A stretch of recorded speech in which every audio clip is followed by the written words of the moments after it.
Elite Eights, there won't be a test on the schedule as hard as this one here tonight.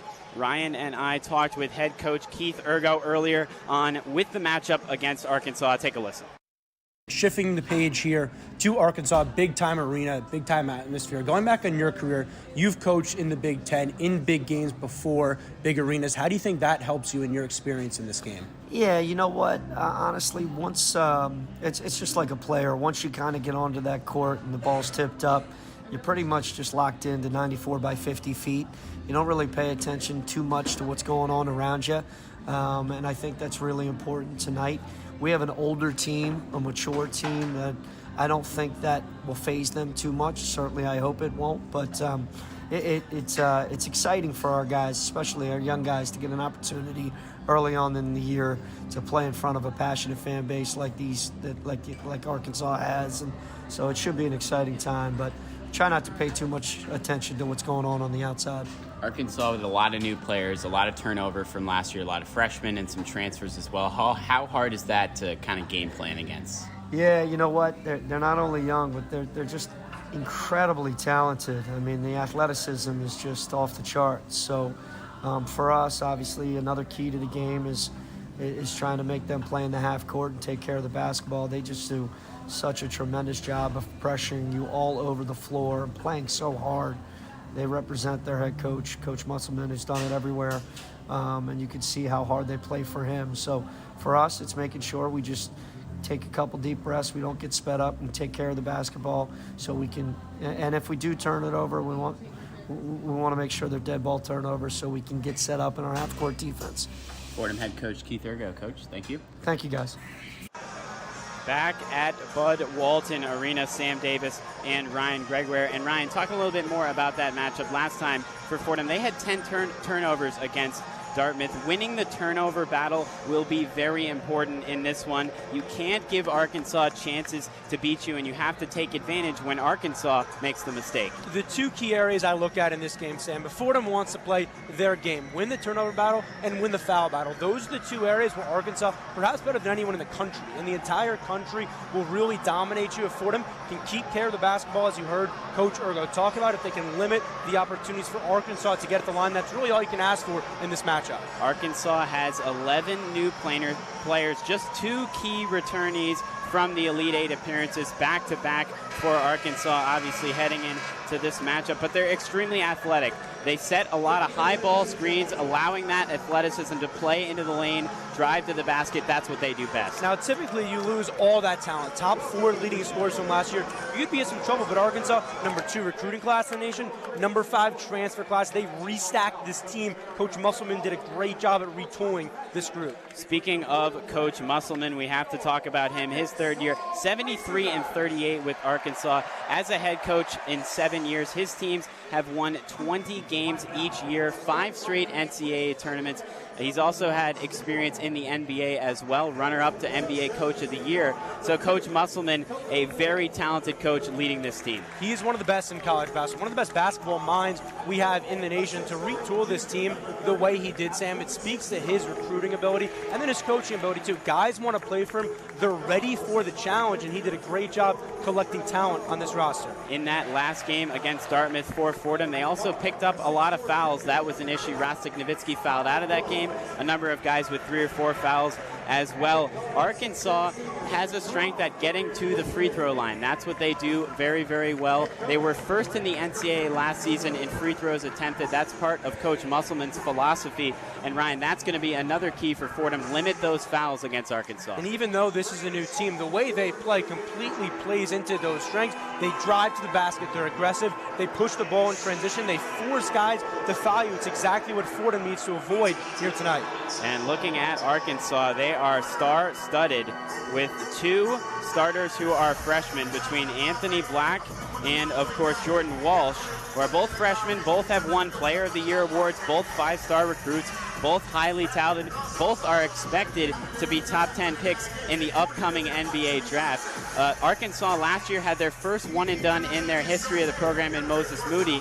There could be a couple new ones here after this season. Times are changing in college basketball, Sam, and Arkansas is a perfect example of that. A guy that we won't talk about a ton, Nick Smith Jr., #1 college player in the entire country. He's out in this game, fortunately enough for Fordham. But to have all that talent to where that doesn't even matter, it speaks to Arkansas's depth. And looking at Fordham, you're going to have Khalid Moore, who the Georgia Tech transfer, he's kind of used to this Power 5 conference, this Power 5 play. So for Fordham, it's definitely going to be a key for Khalid Moore. 18 points last game. The Georgia Tech transfer also led the team in steals last season. A hometown kid for Fordham from Queens, but he's used to these bigger games. He's going to have one here tonight. It's exactly why you go out and you prioritize getting a player like Khalid Moore. He's been in the big moments, started 63 games at Georgia Tech. He's played in the tournament as well, so this atmosphere, it's nothing new for him.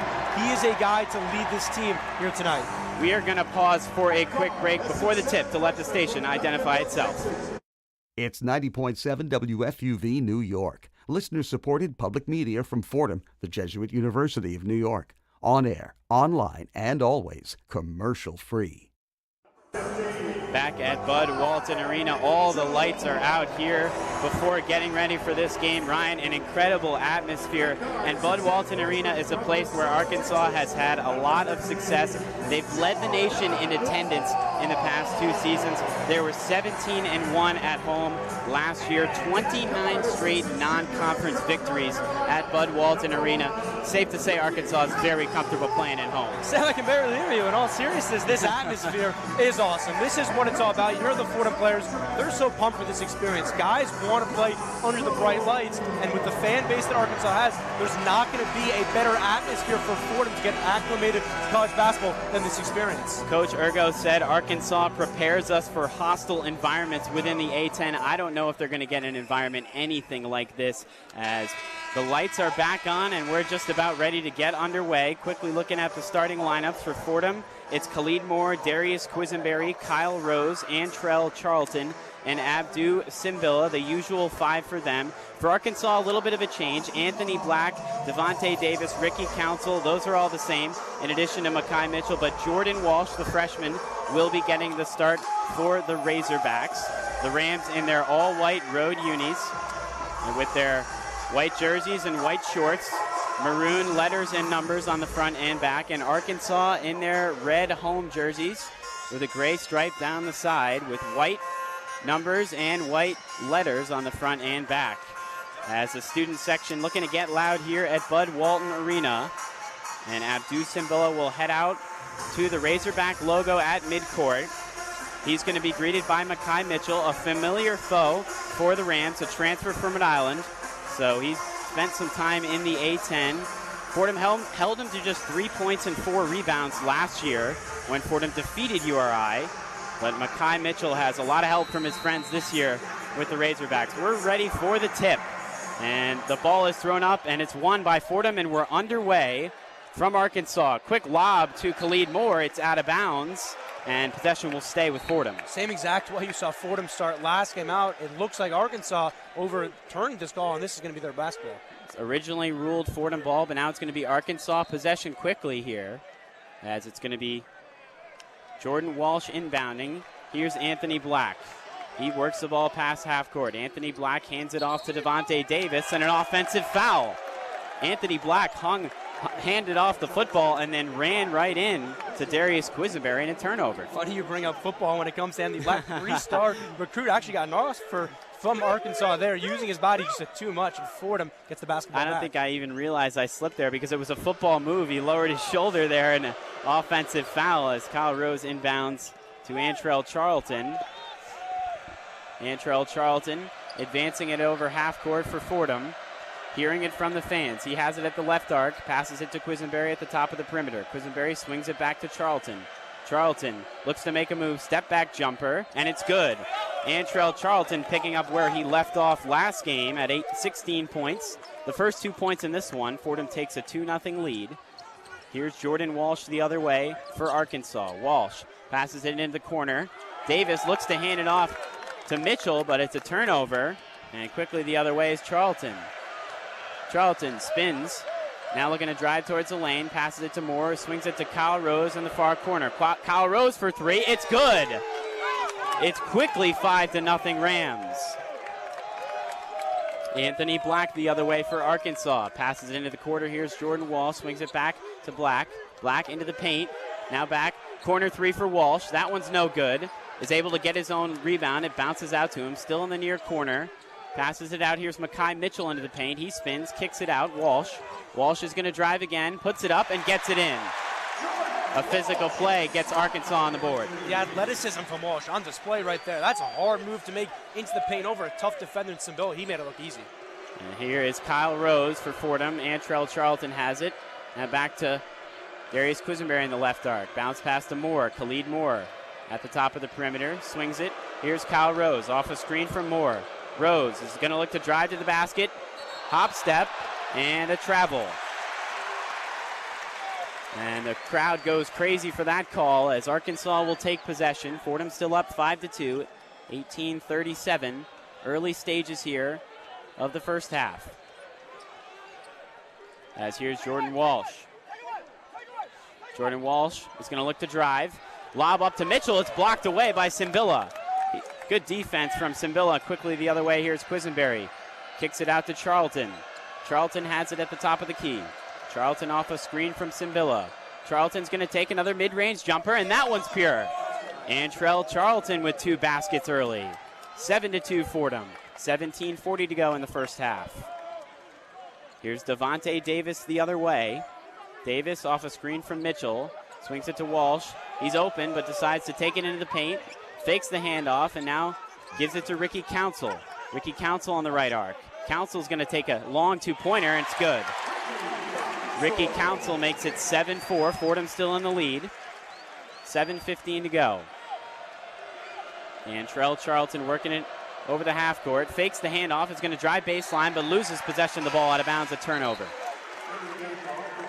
A turnover for the Rams. And Arkansas will take possession. And a good job there, kind of forcing Charlton to go all the way inside, not careful enough with the basketball there. Arkansas will take over. Antrell Charlton, like I mentioned, 16 points last time out against Dartmouth.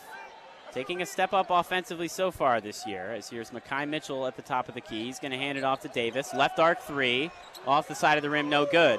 Rebounded there by Rose.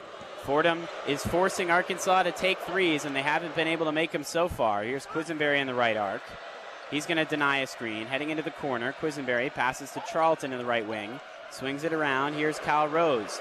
Kyle Rose, crossover move, swings it into the corner. Khalid Moore. Moore is going to look to back down his defender in the left block. Moore, cross-court pass. Here's Quisenberry for 3. No good. Loose rebound, tipped up. Moore gets it, saves it, but out of bounds. 7-4, Fordham in the lead. 6:26 to go. As Rostik Nowitzki will check in. Abdu Simbilla is out. And it's going to be the freshman Ramon Dean in as well. Moore did his best there, Sam, to keep that ball in play. You saw that skill set right there, not traditional for a 4. And here is Devontae Davis, it's actually the only Razorback that's been on both Elite 8 teams for Arkansas. As he looks to drive into the lane, he's double-teamed, passes it down into the extended left block. Here's Makai Mitchell. Mitchell's going to back down his defender, turns, puts up a fadeaway jumper. No good. And a foul on the rebound. And let's see who it goes against. It's going to be against Antrell Charlton in the paint.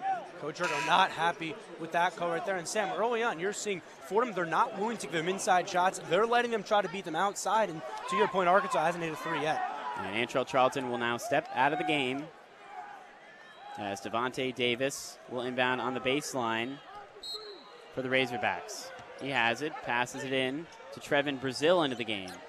Here's Davis, driving baseline. Mid-range jumper, in and out. Rebounded by Nowitzki, who stepped out of bounds. Nowitzki grabbed the rebound, but a mistake there as he steps out, and that's going to take us to our first media timeout. So stay with us. We'll be back with more Fordham basketball on WFUV Sports.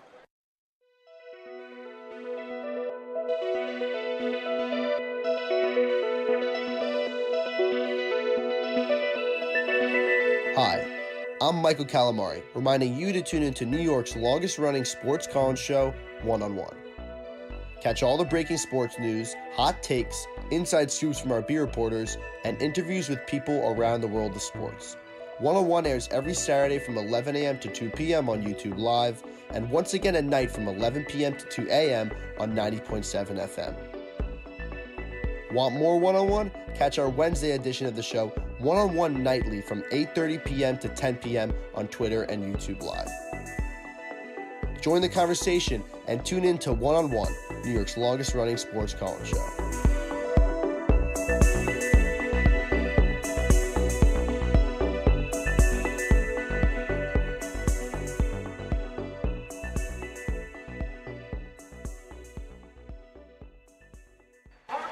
Welcome back to Bud Walton Arena here.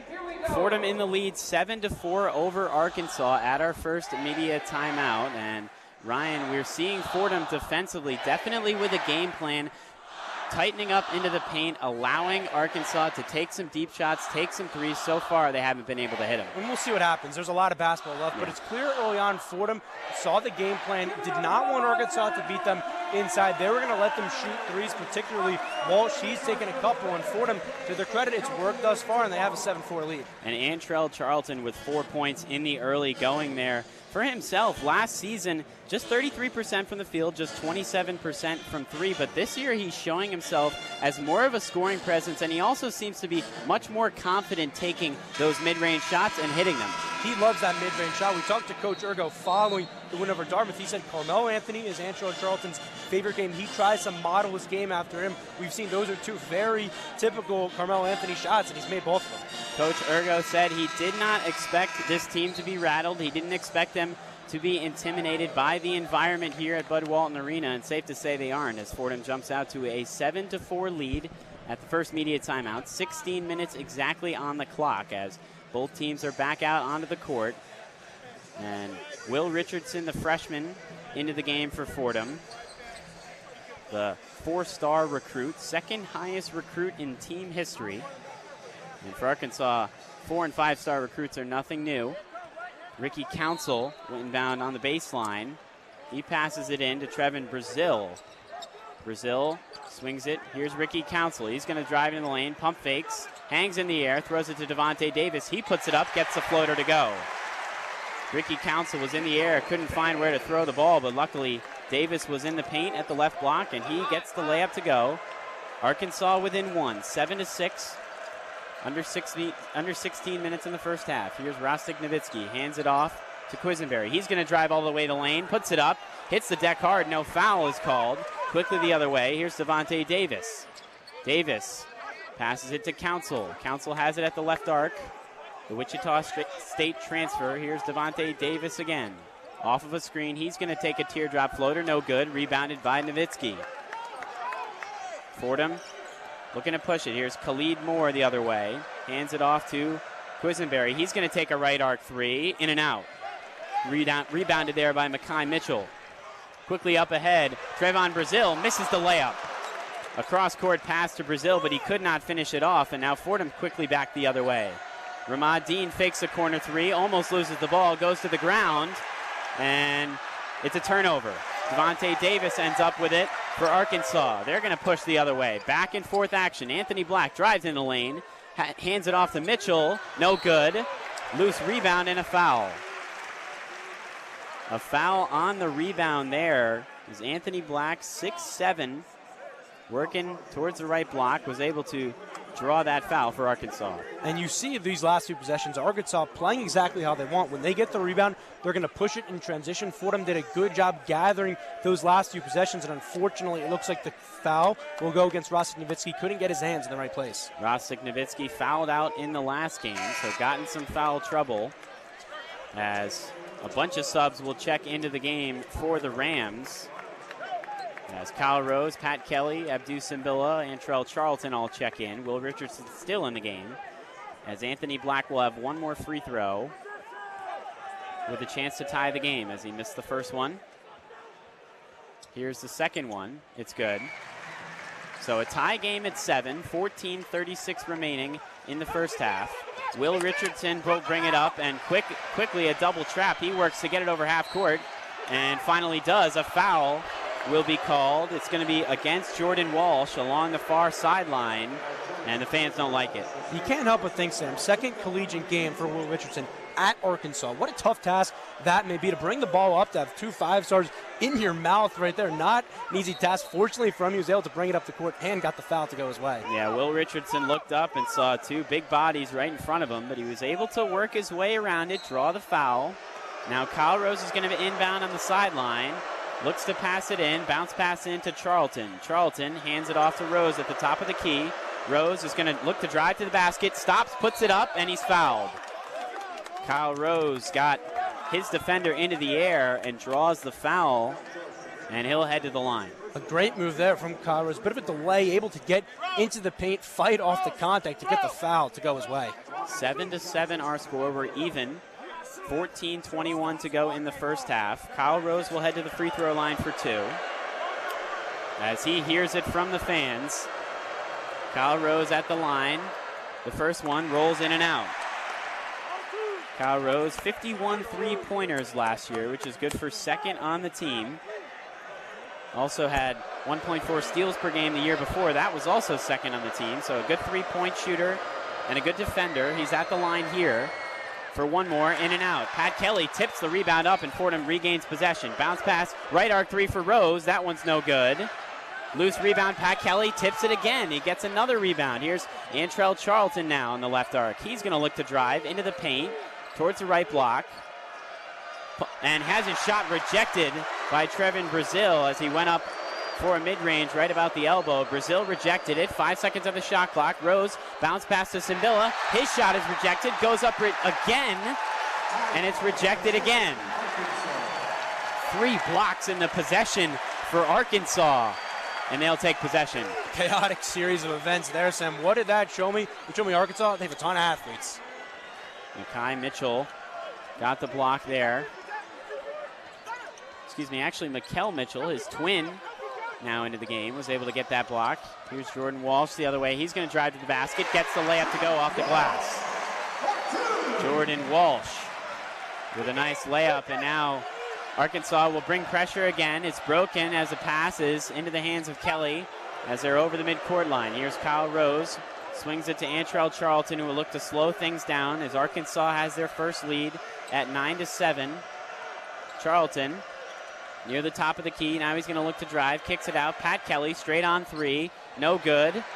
Loose rebound grabbed by Rose. Passes it to Kelly. He's going to try another 3. Back iron. Too much on that one. Rebounded by Anthony Black. Anthony Black the other way for Arkansas. He has it at the right arc. Black swings it to Ricky Council, who swings it to Jordan Walsh in the far corner. Walsh back to Black. He's going to take a deep 3. Off the side of the rim, no good. Ill-advised shot. Rebounded there by Simbila. Here's Will Richardson the other way. Will Richardson, the freshman, with it at the right arc. Passes it to Kyle Rose at the top of the perimeter. Swings it to Charlton at the left arc. Charlton off a screen from Kelly. He's going to drive. Charlton jump stops. And a travel. Antrell Charlton is blown. The whistle's blown for a travel. Khalid Moore will check back into the game. A turnover for the Rams. They've had a couple here in the last couple minutes. Arkansas has had no problem letting Antrell Charlton drive into the paint. We've seen him kind of step on the baseline, then a travel right there. A good game plan to attack him with that mid-range falling for him lately. Fordham just 3 for 10 from the field and 1 for 5 from 3. As Jordan Walsh has it in the corner, passes it to Mikel Mitchell at the right elbow. He's going to take a jump shot, in and out. Soaring for the rebound is Brazil. It's tipped up into Devontae Davis' hands. He puts up a floater. Off the front rim, no good. Loose rebound, Khalid Moore. He's going to be fouled.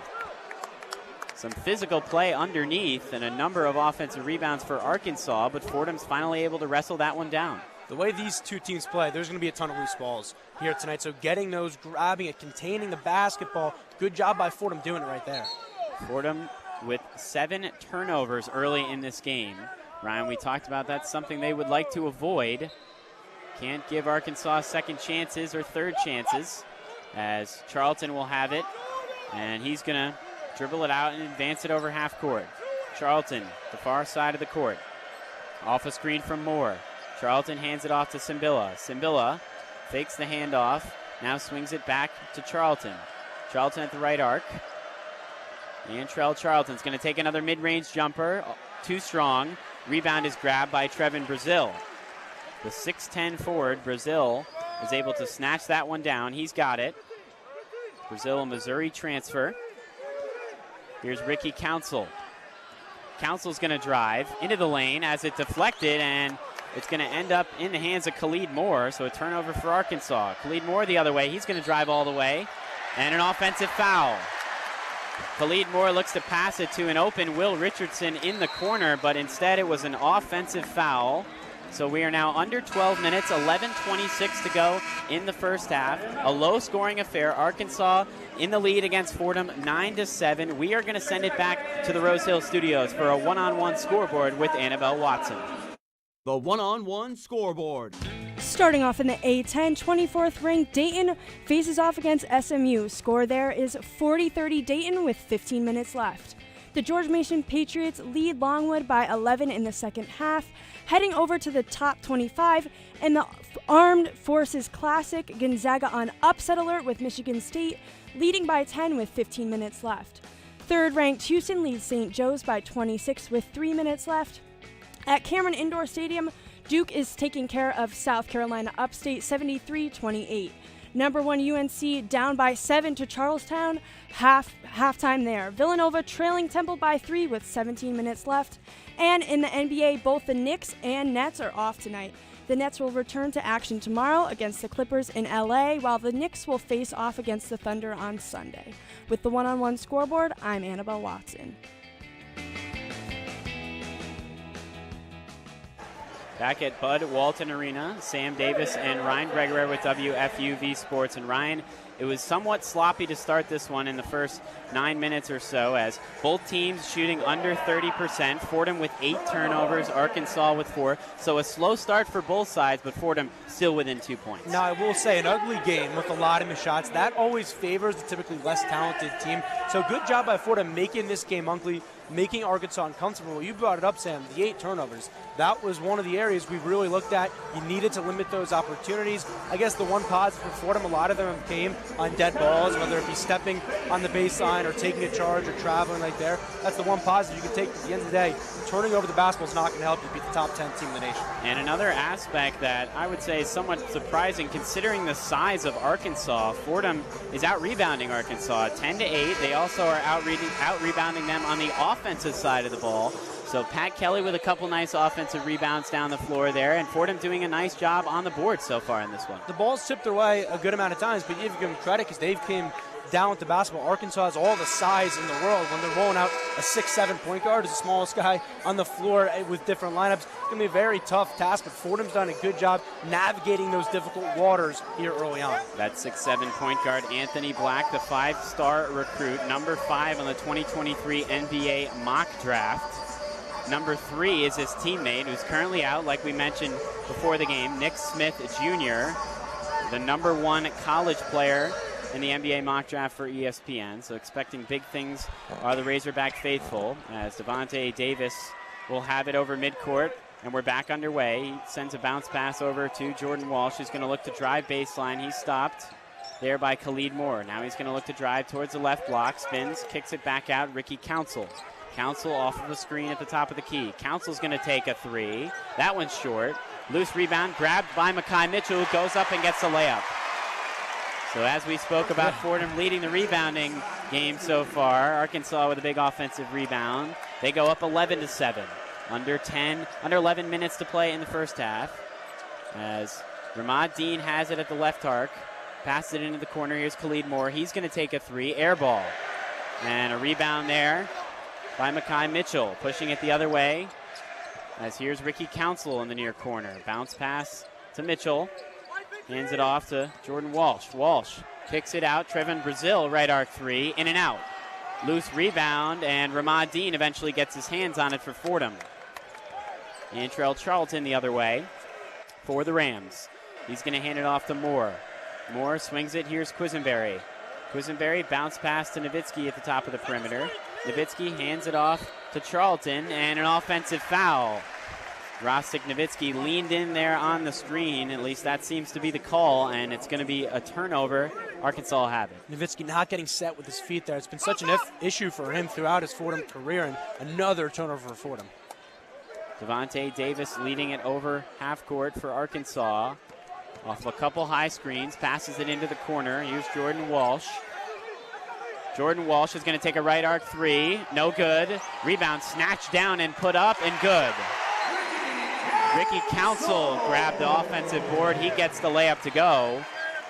13-7. Arkansas in front. And another sub. It's going to be Elijah Gray for Fordham in for Rostik Nowitzki. Sam, right as we talked about, Fordham really winning the rebound battle. You've seen 2 offensive rebounds go Arkansas's way, put back up for layups, and suddenly they've opened this lead back up to 6. So I guess that's on us for the change in momentum here for Fordham as Antrell Charlton has it at the top of the perimeter for the Rams. Charlton looks around. Now he's going to drive towards the left block, spins, passes it out to Khalid Moore. Khalid Moore, he's going to drive, puts up the layup, gets it in. The explosiveness off the dribble, we saw it a lot against Dartmouth, seeing it there for Khalid Moore, who gets the basket. 13-9, Fordham down 4, 9:20 to go in the first half. Here's Davis. Devontae Davis swings it to Jordan Walsh. He's going to look to drive baseline. Jordan Walsh holds the ball above his head in the air, hands it off into the corner. Now Devontae Davis. Davis, dribble move between the legs, passes it to a cutting Ricky Council. Ricky Council, he's going to pass it down to Makai Mitchell, who gets the layup to go. Nice pass there from Ricky Council, finding Mitchell underneath in the right block, and Arkansas finishes it off. Ricky Council, he's a gambler on the basketball court, whether it's going for a steal or making a risky pass. He did it right there, and a great find to set up a nice, easy shot. Ricky Council, the American Athletic Conference sixth man of the year last season for Wichita State, as a foul is now going to go against Jordan Walsh. So Jordan Walsh will pick up the foul. He had 5 fouls in just 12 minutes last game against North Dakota State. The freshman, a little too aggressive. Once again, a little too aggressive there. As Kyle Rose will look to inbound on the sideline for Fordham. They're down 6, 15-9. Kyle Rose looks to inbound, still looking around, and 5 seconds. And a turnover for Fordham. Arkansas will have it. It was a really quick 5-second. You saw the coaching staff of Fordham in disbelief with that one. Coach Urgo held up 3. He thought that was 3 seconds, not 5. Nevertheless, it's a turnover. Anthony Black will have it for Arkansas, and here is Devontae Davis once again off of a screen. Passes it to Mitchell, who swings it. Anthony Black is going to take a wide open 3, and that one's good. Anthony Black drills the 3-pointer. 18-9, Arkansas extending their lead. 8 minutes and change here in the first half. And Antrell Charlton has it. Through the legs dribble, passes it to Elijah Gray, hands it off to Quisenberry. Quisenberry at the right arc, mismatch, guarded by Mitchell. Pump fakes, passes it out to Charlton, who looks to hand it off, and it's tipped away and stolen. Ricky Council the other way for Arkansas. He's going to drive it in the lane, misses the layup, rebound snatched down. Brazil misses the easy one, and a rebound by Fordham. Fordham catches a break. Here's Khalid Moore trying to push it the other way for the Rams. Passes it to Gray. Gray into the paint, puts up a floater, gets it in. Elijah Gray, the freshman, on the board. And Fordham stops a little bit of the momentum, 18-11, with 7:30 remaining in the first half. Here's Makai Mitchell. He looks to hand it off. It's tipped away, and possession will stay with Arkansas. And that looks like it's going to take us to a media timeout. 18-11, Arkansas in the lead, up 7 over the Fordham Rams with 7:24 remaining in the first half. Let's go back. Let's go send it to a break here. Stay with us for more Fordham basketball on WFUV Sports.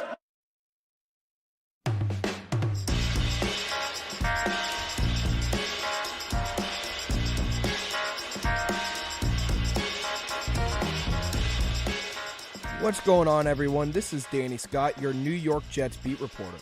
Join me all season long for updates, features, and analysis as the Jets' young core looks to take flight. Follow me on Twitter, dscott_33, or check out our WFUV Sports YouTube page for all things Jets.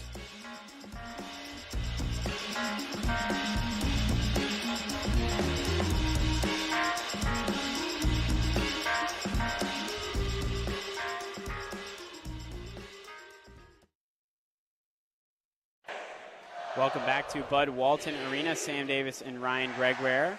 The first half, somewhat flying by here. Just 7:24 to go. Arkansas in the lead, 18-11 over Fordham. And Ryan, I would say Arkansas is playing Fordham's type of game, a lower scoring defensive affair. But however, they went on a little bit of a run there, and Fordham ice cold, just 2 of their last 11 from the field. The one stat I look at in this one is the turnover battle. Fordham has 11 turnovers, Arkansas has 4. Okay, that's a 7 turnover difference. Arkansas, they're up 7 in this one.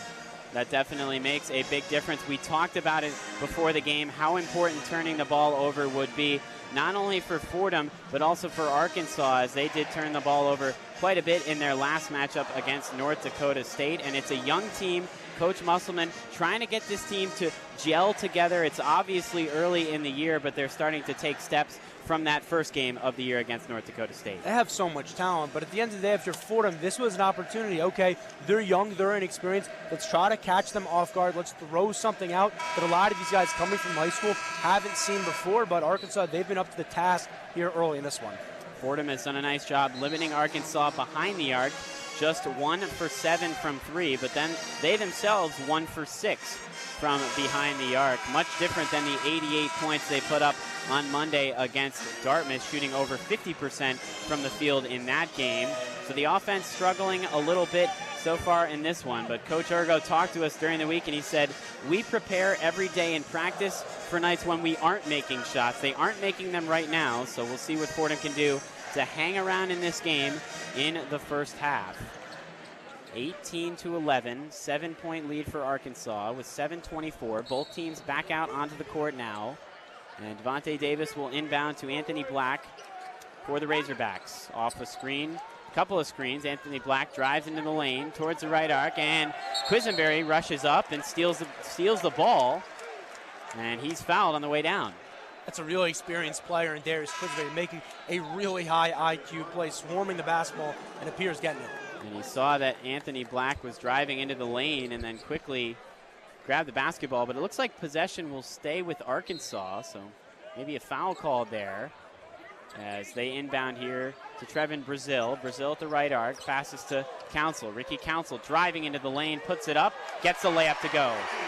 Ricky Council, impressive, hanging in the air and able to get the layup. As quickly the other way, here's Fordham. Antrell Charlton at the top of the perimeter, and it's stolen. Anthony Black picks it off, driving it in the lane, and he slams it home. Anthony Black puts this place into a frenzy as Arkansas is up 22-11. Antrell Charlton the other way for the Rams, looking to stop the momentum, and another turnover. Devontae Davis the other way, drives in the lane, gets the layup. Devontae Davis and 1. You can't even hear the whistle in this place as he heads to the free throw line. 24-11 Arkansas in front. And those last few possessions, that's Arkansas basketball. They're going to press you. They're going to pressure you on the defensive side of things. They'll get the ball. They'll push it in transition. We saw the athleticism from Black to slam it home, and then there, and 1. Devontae Davis, the junior guard out of Jacksonville, Arkansas, is going to have one more free throw.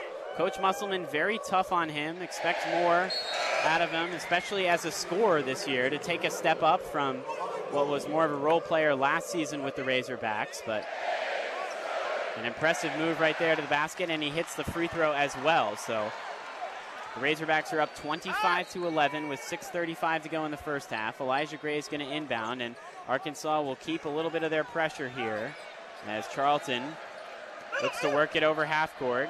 And now he does, passes it to Quisenberry at the right arc. Quisenberry's going to drive towards the baseline, now pulls around. Elijah Gray, he's going to take a left arc three. No good, too short, rebounded by Anthony Black. Anthony Black the other way. He swings it. Here's Council. Devontae Davis in the corner for 3. Off the side rim, no good.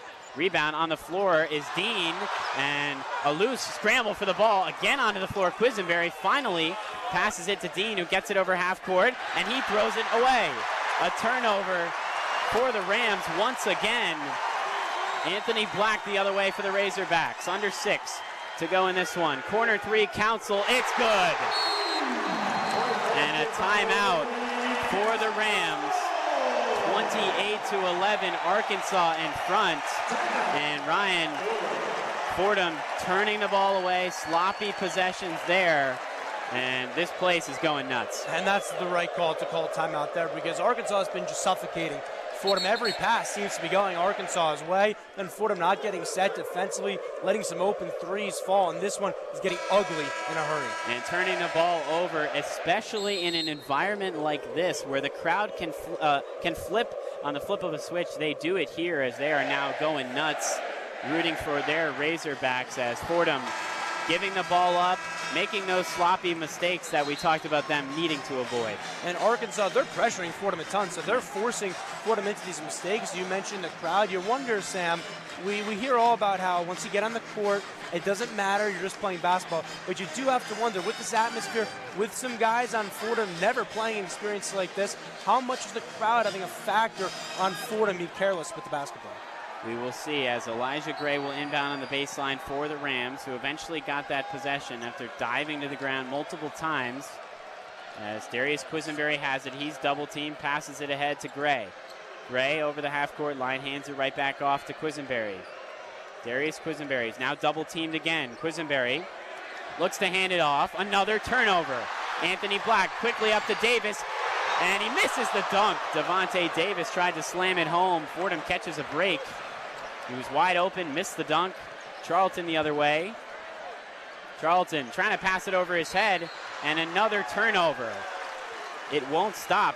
Fordham continuing to turn the ball over, and a foul after Charlton turned it over. Arkansas has it. I don't know what was talked about in that timeout, but through two possessions, it clearly didn't work. Fordham making the same careless mistakes, same errant passes that they made throughout this first half. Ryan, I'm looking at this number. I don't even know if I can believe it. 16 turnovers in the first half. We got 5 minutes left to play too, Sam. And a lot of time left as well. 5:15, 28-11. Fordham down 17. As Anthony Black has it over half court for the Razorbacks. He's open. He's going to take a left arc three. Too strong. But a rebound there by Brazil and another foul. And not only are they turning the ball over, but also getting in some foul trouble here are the Rams. As another one there, which is going to send the Razorbacks to the line as they're in the bonus. Everything going wrong right now for Fordham. Brazil coming down with that rebound shows the depth of Arkansas. We've barely talked about him today. He has 0 points. Last time out, 21 and 12 for him. He drilled 3 threes in that one. Now he's at the free throw line. Trevin Brazil at his first career double-double, like you mentioned, Ryan. He's at the line for a 1-and-1. He actually misses the first one. The one weakness of his game is at the free throw line, just 58% last year for Missouri, again, as a player for Missouri, as Quisenberry passes it. Here's Khalid Moore down into the paint, extended left block. Here's Abdou Simbila. He's going to look to back down his defender, and he has it pickpocketed away. Quickly the other way, Ricky Council. In the lane, Makai Mitchell has it poked away. Possession will stay with Arkansas. Another turnover. Another possession, another turnover for the Rams. Yeah, it seems like every time they go down the court, you're calling a turnover here. Abdou Simbila, one of the areas he looked to really improve his game in the offseason is being careful and comfortable with the basketball, but he wasn't right there. Arkansas inbounding. Here is Ricky Council at the right elbow. He's going to look to drive, kicks it out. Trevin Brazil fakes the three, into the lane, offensive foul. Darius Quisenberry was pushed to the ground there by Trevin Brazil, and a call goes Fordham's way. They'll have possession. It hasn't been Darius Quisenberry's game so far in this one. Still scoreless, but if there's one thing you can always say about him, Sam, he's always willing to hit the deck. Coach Musselman prides his team on locking down the best player of their opponent. They were able to do it against North Dakota State in the first game of the year. It looks like they're trying to do that so far with Darius Quisenberry. Like you said, scoreless, 0 for 3 from the field. As Fordham will inbound underneath the basket, it's going to be Kyle Rose. Passes it in to Will Richardson. Will Richardson, the freshman, dribbling it up for the Rams over half court. Has it now. Richardson going to look to drive. Now he pulls back out towards the three-point line. Now he's going to drive again into the lane. Stops and he travels. A physical play there between Will Richardson, who's 6'3", and Anthony Black, who's 6'7". And the size advantage wins for Arkansas. Excellent man-to-man defense there from Anthony Black. He relishes those moments and made Will Richardson trip up, take the extra step. And here is Anthony Black in the corner. Passes it to Makai Mitchell. Holds it over his head. Now he's going to hand it off to Black. Black at the left arc. Now works his way back towards the Arkansas Razorback logo. Passes it to Mitchell. Right back to Black. Black thought about a three. Now he does take it in an air ball. Rebounded there by Will Richardson. Hesitation in that three there from Black, who misses the three. And the other way, Khalid Moore has it for the Rams at the left arc. Khalid Moore dribbles through the legs. Now he's going to work down into the left block, guarded by Davis.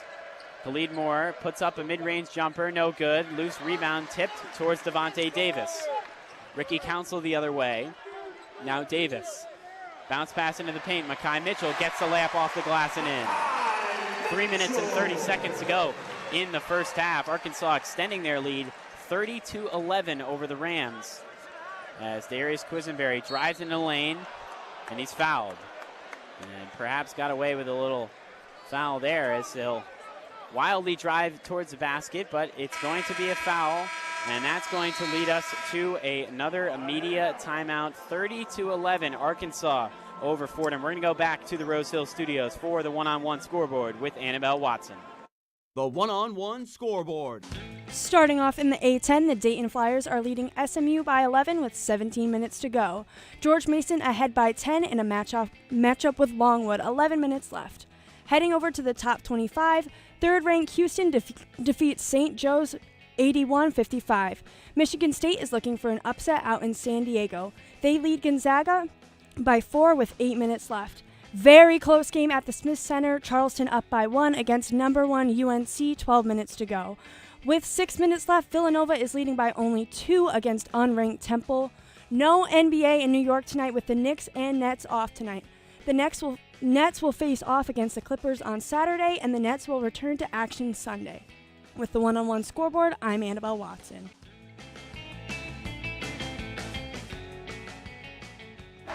Welcome back to Bud Walton Arena, and Ryan, almost a shocker here. Arkansas 30-11 over Fordham, and the reason I say shocker is how much Fordham has turned the ball over 19 times already. Very sloppy play for them, and they find themselves down by double digits. There's a lot of numbers you can look at. The 19 turnovers, the 17-2 run. How about Arkansas? They've taken double the shots of Fordham, 32-16. So when you do that, you're going to win any basketball game. And Arkansas, you talked about being a surprise. We expected them to come in here, play with a physicality and energy, but I think this even blows our wildest, imaginations out of proportion. And Arkansas, obviously incredibly athletically talented, and that's no doubt, but Fordham definitely shooting themselves in the foot here so far in the first half with just 3 minutes and 20 seconds to play before halftime, as I am sure Coach Urgo will be talking long with his team, trying to urge them. So I would say, Ryan, just settle down. Play their game, settle down. Obviously, Fordham prides themselves on pushing the basketball. That's what they wanted to do offensively, but you can't play too fast, and I think that's what they've been doing throughout this game. It's a great point, Sam. It doesn't hurt to take a breath every now and then. It looks like Fordham could really use that when they're turning the ball over. It's doing exactly what you said, pushing the ball in transition and just making that errant pass. Take a breath, take it up the court, take your time to try to make this a competitive basketball game. Both teams back out on the floor. Fordham will hope to cut into this deficit. Like you mentioned, Ryan, a 17-2 run over the past 5 minutes and 39 seconds. Also a 12-0 run over the past 3 minutes and 44 seconds, with just 3 minutes and 20 seconds remaining in the first half. As Darius Quisenberry will head to the line. Fordham is into the bonus as well, so he's going to have a 1-and-1 for the Rams. Quisenberry spins the basketball, puts up the shot, gets it to go, and Fordham has a point. 30-12 now. Quisenberry will have one more from the line. Led the team in scoring last game with 20 points. And second on the team in scoring with 16 points per game last year. The second free throw is also good. Antrell Charlton will check in. Will Richardson, the freshman, will take a seat. 13-30, Arkansas ahead of Fordham. Anthony Black will have it for the Razorbacks over the half-court line. Passes it off and gets it right back. Here's Black. Driving into the lane. Stops, now passes it to Mitchell, kicks it right back out. Black at the top of the key. Now towards the right arc. Here's Trevin Brazil. Holds the ball over his head, now faces up his defender, and a travel. Good defense there by Kyle Rose, able to force the turnover. He's always been so strong in man-to-man defense. You saw it right there. And the one area where Fordham, I guess, can hang their hat on, the three-point defense came in here. They've shown up. 2 for 11 is Arkansas from 3. Trevin Brazil, not an easy guy to guard at 6'10", the transfer from Missouri. As Quisenberry has it for the Rams off a screen from Simbilla. Passes it to Moore, swings it to Antrell Charlton at the right arc. Charlton, crossover move, drives in the lane, kicks it out. Kyle Rose, right arc three, and it's good. It rattles in, a big 3 for Fordham. 30-16. Down by 14. 2:30 to go in the first half. Fordham looking to close in on that deficit to have some momentum heading into half number 2. As Black has it, passes it to Davis. Devontae Davis down into the paint at the SEC logo. Now back out, Black for 3, in and out. Fordham catches a break. That one looked like it was going in, but just out there. The other way for the Rams, here's Quisenberry at the right arc. Quisenberry is going to drive baseline, pass it to Simbillo, who's able to slam it home. And Fordham with a little bit of a run. As it's now 30-18, under 2 minutes to play in the first half. A 7-0 run for the Rams. They've responded out of the timeout. As Black has it, passes it to Mitchell. Fakes the handoff there, passes it, now Black. Towards the lane, now kicks it back out. Still holding onto the basketball, dribbling on the deck, passes it into the corner. Here's Davis. Davis into the extended left block. Makai Mitchell working on Khalid Moore. Spins, puts up the floater, no good. Good defense again from the Rams, who now have it on a 7-0 run. Quisenberry the other way at the left arc. Quisenberry bounce pass to Simbilla, drives into the lane and loses possession of the ball. Devontae Davis the other way, rushing ahead for the Razorbacks. Hangs, puts it up, no good, but Brazil grabs a miss and slams it home. And a technical foul is going to go against Trevin Brazil, who ran into Antrell Charlton after that dunk. Not sure how intentional that is. He doesn't like the call. But it will be a tech against Brazil. Fortunate break for Fordham. Now you look up the scoreboard, you're only down 14, and you go back to that run that Fordham was on. They had 0 turnovers over that stretch. What happens? Abdou Sabilla, he coughs up the basketball. Arkansas responds with the dunk. Arkansas has taken advantage of the turnovers by pushing it very fast in transition, especially with their athletes. As Darius Quisenberry at the line all by himself, drains the first free throw. I gotta say, I know these guys take free throws all the time, but with nobody there and with the crowd behind you, the student section for Arkansas here on the left side of the court, Quisenberry misses the second one. So it'll be 32-19. A 13-point lead for Arkansas. 1 minute and 11 seconds to go before halftime. As Fordham trying to work their way back into this one. So with the technical, they had 2 shots, made one of them. Now they'll have the basketball. It's going to be Kyle Rose inbounding on the baseline, passes it into Khalid Moore. Here's Darius Quisenberry. Quisenberry is going to work it towards that Razorback logo. Over the half-court line. Quisenberry off the screen from Elijah Gray. Pass it to Khalid Moore. Khalid Moore is going to look to drive on Mitchell. Jump stop, kicks it in the corner. Charlton for 3, no good. Off the back iron. Rebounded there by Ricky Council. The other way for Arkansas. Makai Mitchell has it over his head. Picks up the dribble. Looking around where to throw the basketball. Finds his brother, Makel Mitchell, who kicks it out to Anthony Black. Anthony Black swings it to Makai Mitchell at the right arc. Here's Makel Mitchell into the paint. At the left block, he falls, and he heads to the ground. Not exactly sure what the call is. It's a travel, so Fordham will have it. How about the strength there from Elijah Gray? He's standing tall in that paint, won't back down there and forcing the travel Fordham basketball. Just 32 seconds remaining in the first half. 32-19. Just about 1 second separating the shot and game clock. Quisenberry has it for the Rams. As he looks to back down his defender, wastes some clock. Now a double team comes to Quisenberry. He dribbles around it. Now loses possession of the ball. To the ground is Makel Mitchell, and a foul. Devontae Davis is fouled as he was looking for the outlet pass. 13 seconds to go. Shot clock is now off. And with Arkansas in the bonus, they're going to have some free throws. A 1-and-1 at the line. It appears Fordham's ending this half very fittingly, turning the ball over, fouling Arkansas, and giving them a free chance at the line. Arkansas a number of times have brought that double team out beyond the three-point line again when Darius Quisenberry has the ball, trying to get it out of his hands. And they did get it out of his hands there with the turnover, as Devontae Davis will have a 1-and-1 at the line with just 13 seconds to go before halftime. Bends his knees, puts up the shot, misses it. And tipped out of bounds, possession in favor of Fordham. As Kyle Rose will inbound with just 12 seconds remaining in the first half.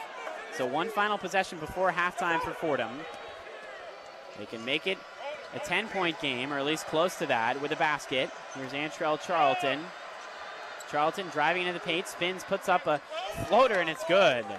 A nice shot from Antrell Charlton, and that buzzer sounds at the end of the first half as Fordham is within 11, 32-21. Arkansas in the lead. One half in the books. Let's go back to the Rose Hill Studios for the one-on-one halftime report with Thomas Aiello. The one-on-one halftime report. Thank you so much, Sam. Welcome into the one-on-one halftime report. Thomas Aiello, Annabelle Watson. We're going to hang out here with you guys for the next 15 minutes or so. Right now, the score, the Arkansas Razorbacks 32, Fordham 21. There was a point in this game where I was really thinking, wow, maybe Fordham could pull out the upset. They started out really well. And then all of a sudden, the brakes fell off. The train came off the tracks, and the Razorbacks just dominated the Fordham Rams for about a 15 or so minute stretch in that first half. But now, Fordham closing the gap ever so slightly. Only down 11, much better than a lot of people would have thought would have been the halftime case here. But for Fordham, leading scorers, Darius Quisenberry is doing things. He's got 3 points. Kyle Rose has 6. Antrell Charlton has 6. Khalid Moore only 2 points. And for the Arkansas Razorbacks, Ricky Council is leading things with 9. Anthony Black with 6. And Mikkel Mitchell with 6. So, Annabelle Watson, your opening thoughts here on the first half. Well, I think it's quite obvious that the issue here is the turnovers, obviously. But I think that, obviously, Arkansas is a extremely athletic team. They are kind of just physically outmatching Fordham. But this Fordham team is quite experienced, and we saw in the very beginning of the game and in that stretch at the end that Fordham has the ability to match up with Arkansas. They just need to make sure, slow down the game and use that experience, because we need to keep in mind this Arkansas team, while they are very athletic, they are the younger team, and Fordham has a lot more experience. But obviously, if you can get those turnovers down, that would be great. But it's definitely going to be a tough thing for Fordham. Well, you bring up the turnovers. Antrell Charlton has 6 on his own. Fordham's got 20 to Arkansas's 8. But the experience is also huge. Anthony Black, Jordan Walsh, these guys, they're all freshmen. They're highly touted recruits. Nick Smith for Arkansas, also not playing tonight, was the consensus top player in his recruiting class of 2022. Not in uniform, as I said, but he is one of their star freshmen. But they do have some experienced guys. The Mitchell twins, they were at URI last year in the Atlantic 10.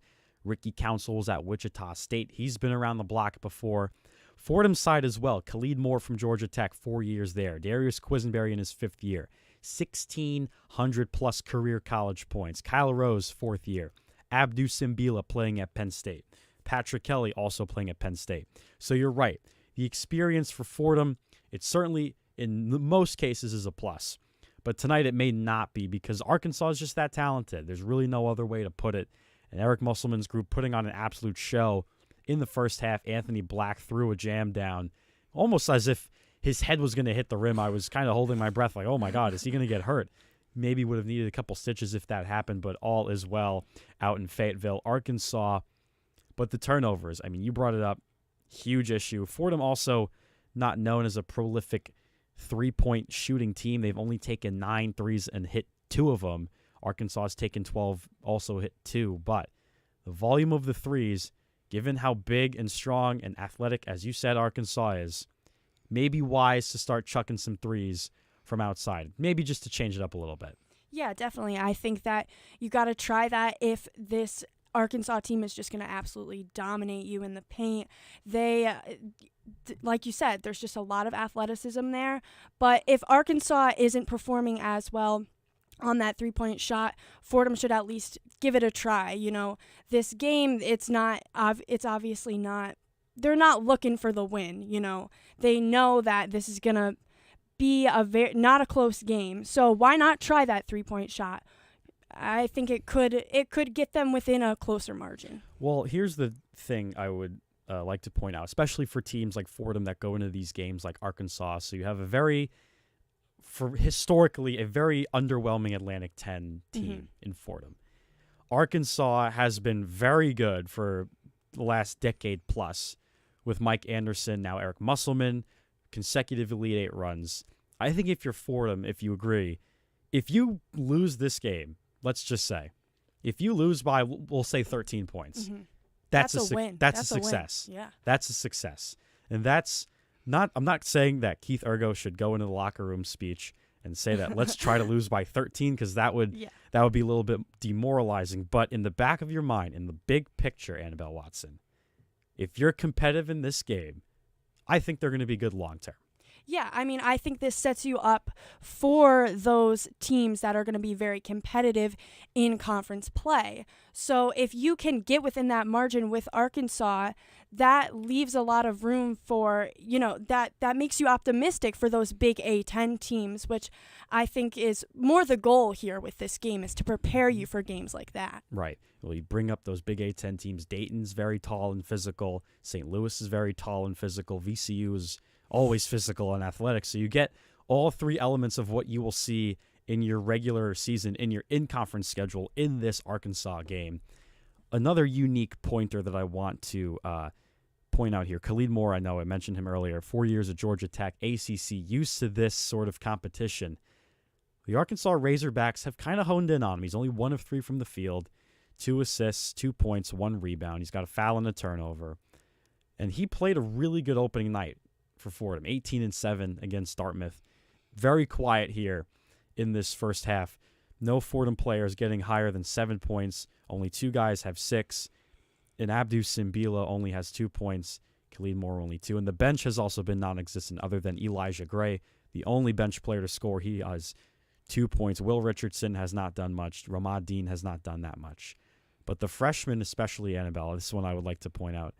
This is an intimidating environment for them. Very intimidating environment. We have the stream up here in the back studio. Will Richardson was getting double-teamed at the other free throw line beyond the half-court mark. Let's dive into the player's mind for a second. If you're Will Richardson coming into a game like this, what are you thinking when you see that coming to you? Well, first of all, in your second collegiate game ever, to have a crowd like an Arkansas crowd is absolutely insane. And I do think that affects your playing. It's very, very intimidating, and that crowd noise is just absolutely insane. So it absolutely affects your performance.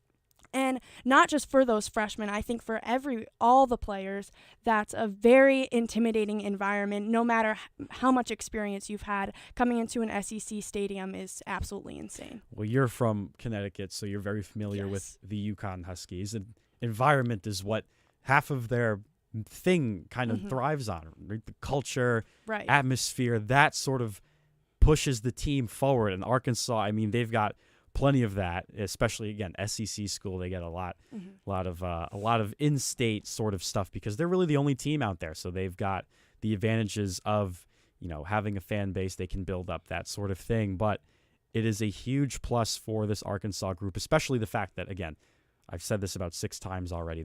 Most of them, their core is freshmen, so it's a huge lift for them.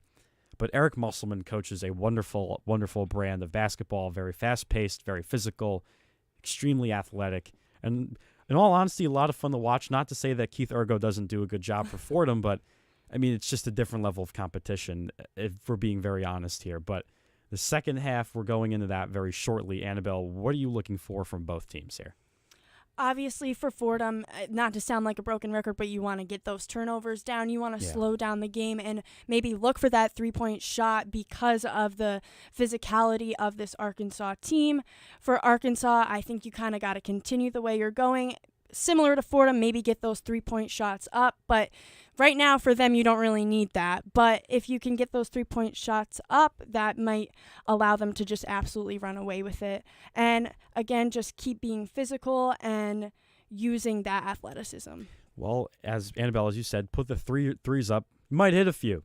You just might hit a few. We'll see what happens. Now, smothered or not, you still got to have to try to get them up. But they've had some success. They've been able to find some gaps in the Arkansas Razorback defense. Again, the inexperience does come out to play, but Fordham, very simply put, might be slightly overmatched in this game.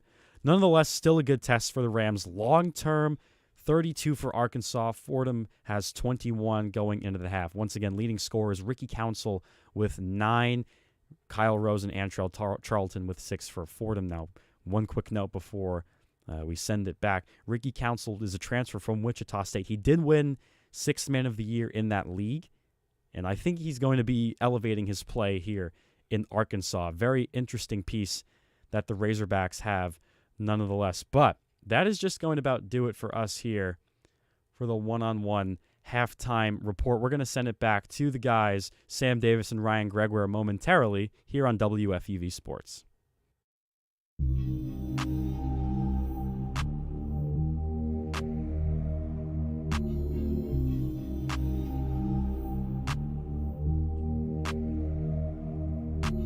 What's going on, guys? Bridge Gotham here, your New York Giants beat reporter for WFUV Sports.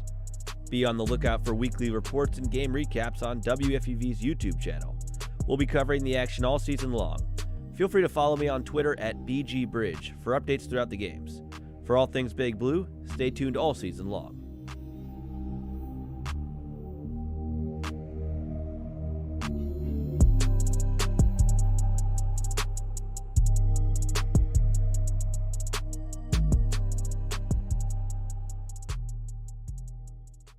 It's 90.7 WFUV New York, listener-supported public media from Fordham, the Jesuit University of New York, on air, online, and always commercial-free.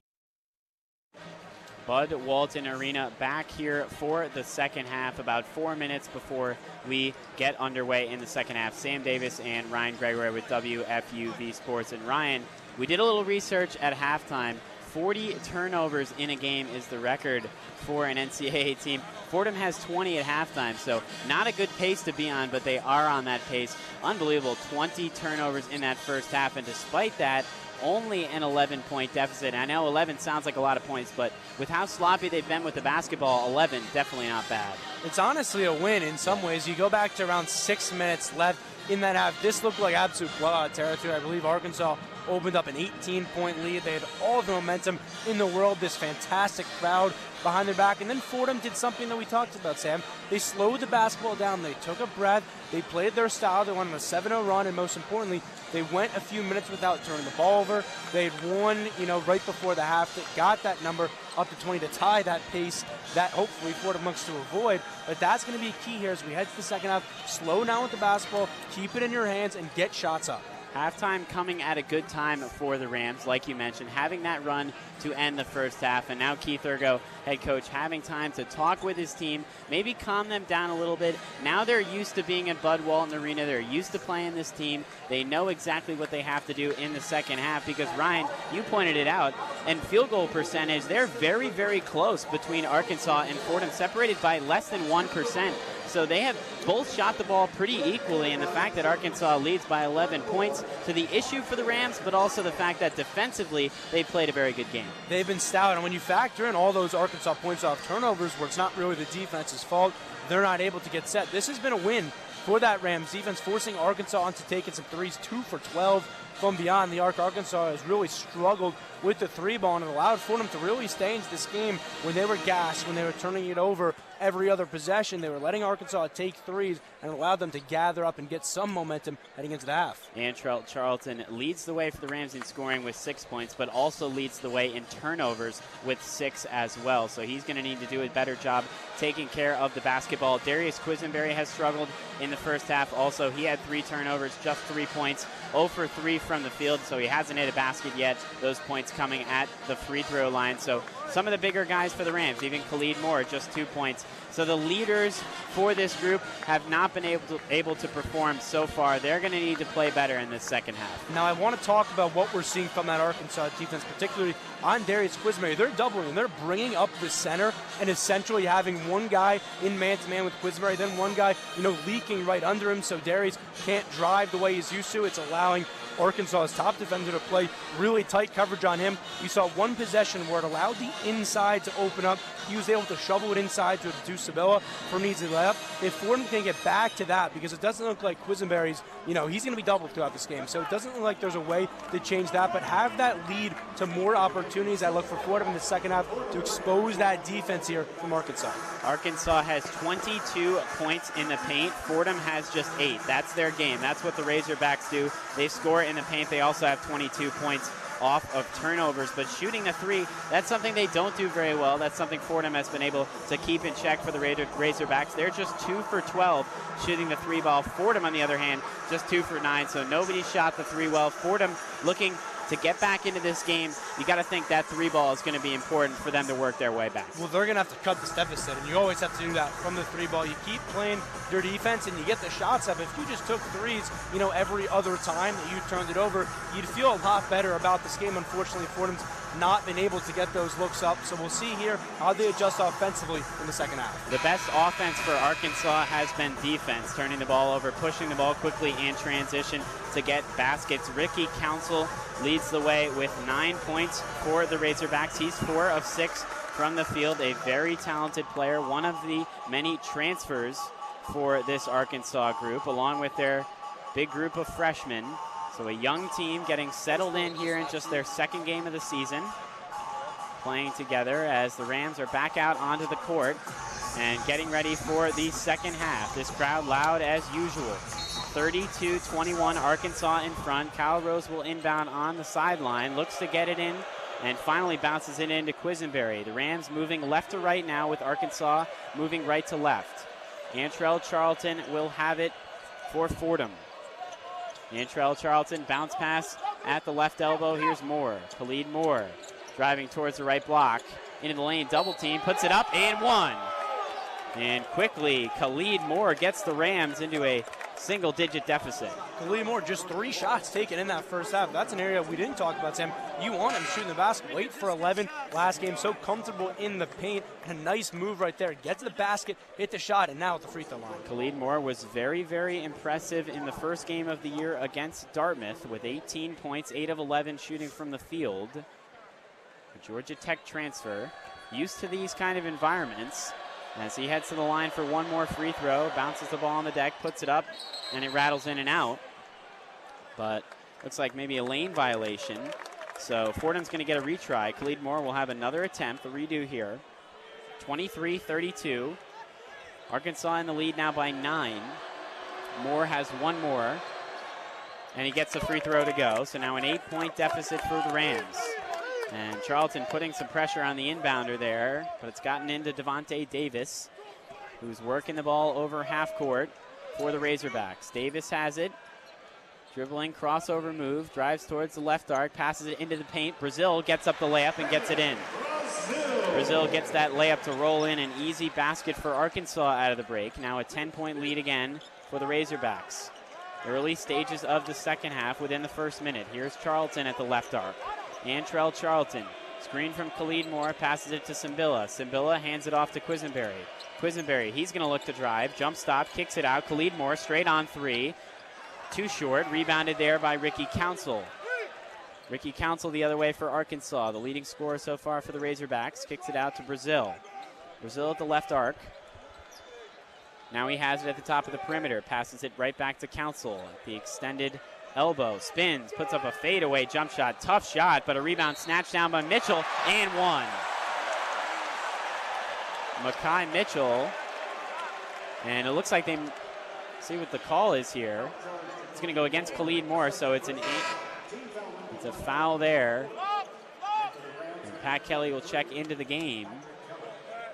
Makai Mitchell snatched the rebound down and was fouled, but it was before the shot, so the foul was on the floor. That's what the fans did not like about that call. So it's not an and 1. Fordham down 10. Devontae Davis inbounding on the baseline. Passes it in to Brazil. Brazil swings it right back to Davis. Davis at the left arc, guarded by Pat Kelly. He's going to drive into the lane, and a travel. So Pat Kelly with good defense, they're able to force the turnover. Fordham will have it. Great job by Pat Kelly. You saw last time out, he was really attacked in the paint right there, but he stood tall right there and forced the travel. And Arkansas now opening up with some press once again, trying to force Fordham to turn it over, and you definitely don't blame them with 20 turnovers in the first half, as Charlton will advance it over the half-court line for the Rams. Hands it off to Quisenberry. Bounce pass to Kyle Rose, who holds it at his hip. Swings it to Quisenberry. Quisenberry driving into the lane, kicks it out. Kyle Rose, pump fake. Now he drives towards the basket. Bounce pass to Charlton, who goes up. He has it rejected, but it's right into the hands of Rose. Now 5 seconds on the shot clock. Rose off a screen. He's going to look to drive, and a foul on the floor. And the Rams catch a break there on the foul. That'll reset the shot clock. Solid defensive possession from the Razorbacks. 18:09 to go in the game. 34-24, Arkansas ahead by 10 points. As Rose will inbound on the far sideline with fans right next to him. The courtside seats here at Bud Walton Arena. Bounce pass in, and it's too wide past Charlton, who dives to the floor, out of bounds, a turnover. It was a good cut attempt there by Antrell Charlton. He was open. He had some open court in front of him, but the pass didn't quite get to him there. Another careless turnover that could be easily prevented from Fordham. Makai Mitchell will inbound on the sideline. Picked up a block on the previous possession. An impressive shot blocker, also a very good rebounder. Was first on the team and 9th in the A-10 last year in rebounds per game.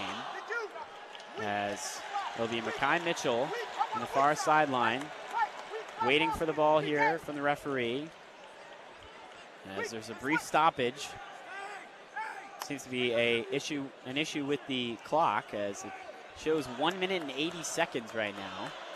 Trying to get it back to 18:09, which they have it as now. Coach Musselman talking with the ref on the near sideline.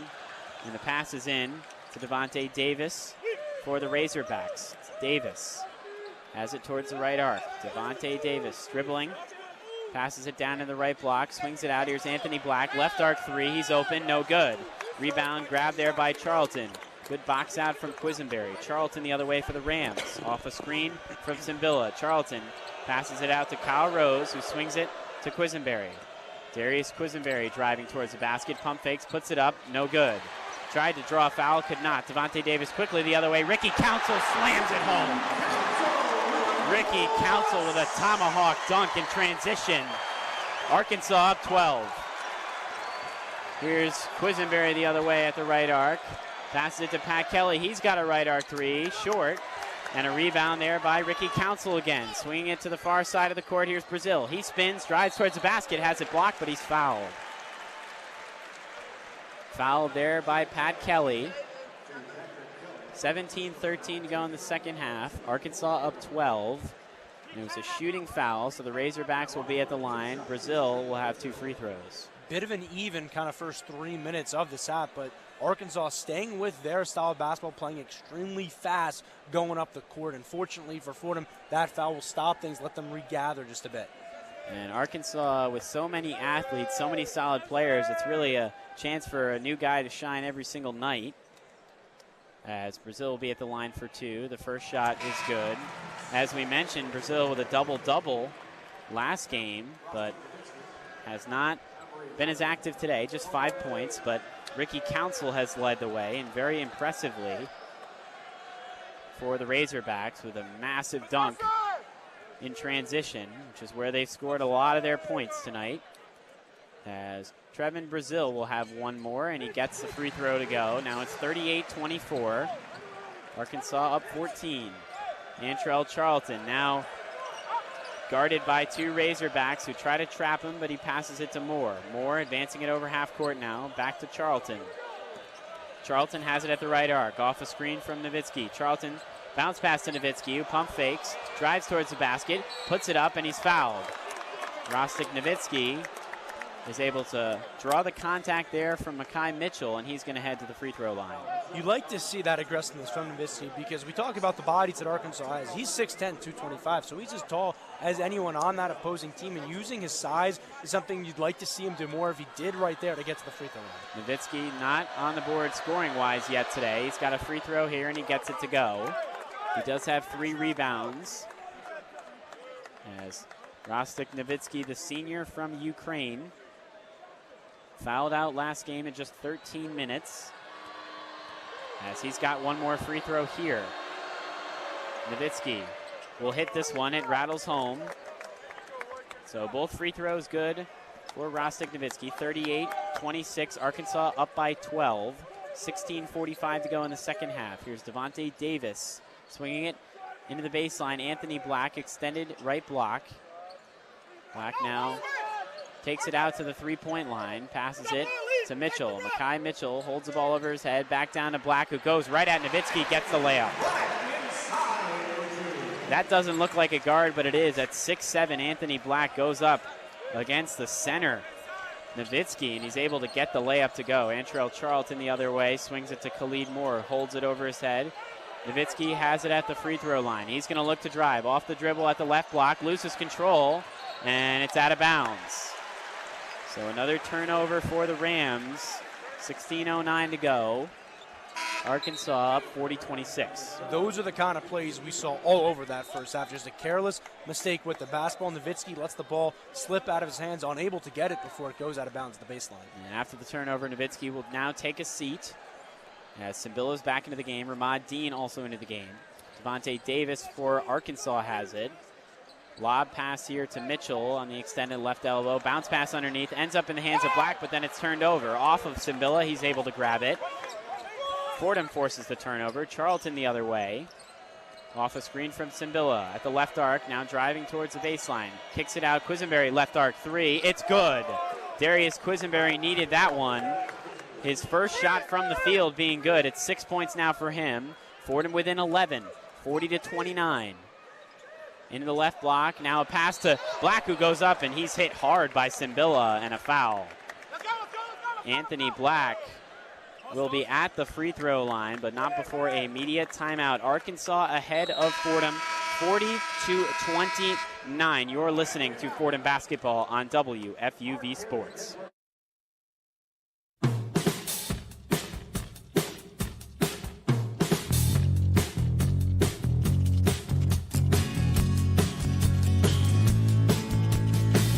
What's up, guys? I'm Julia Moss. And I'm Will Talent.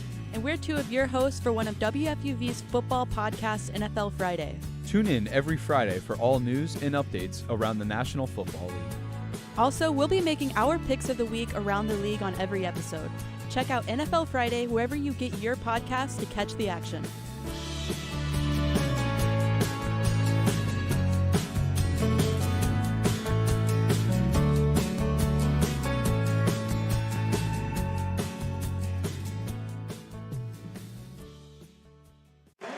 Arkansas 40 and Fordham 29, an 11-point lead for the Razorbacks back at Bud Walton Arena. 15:26 to go in the second half.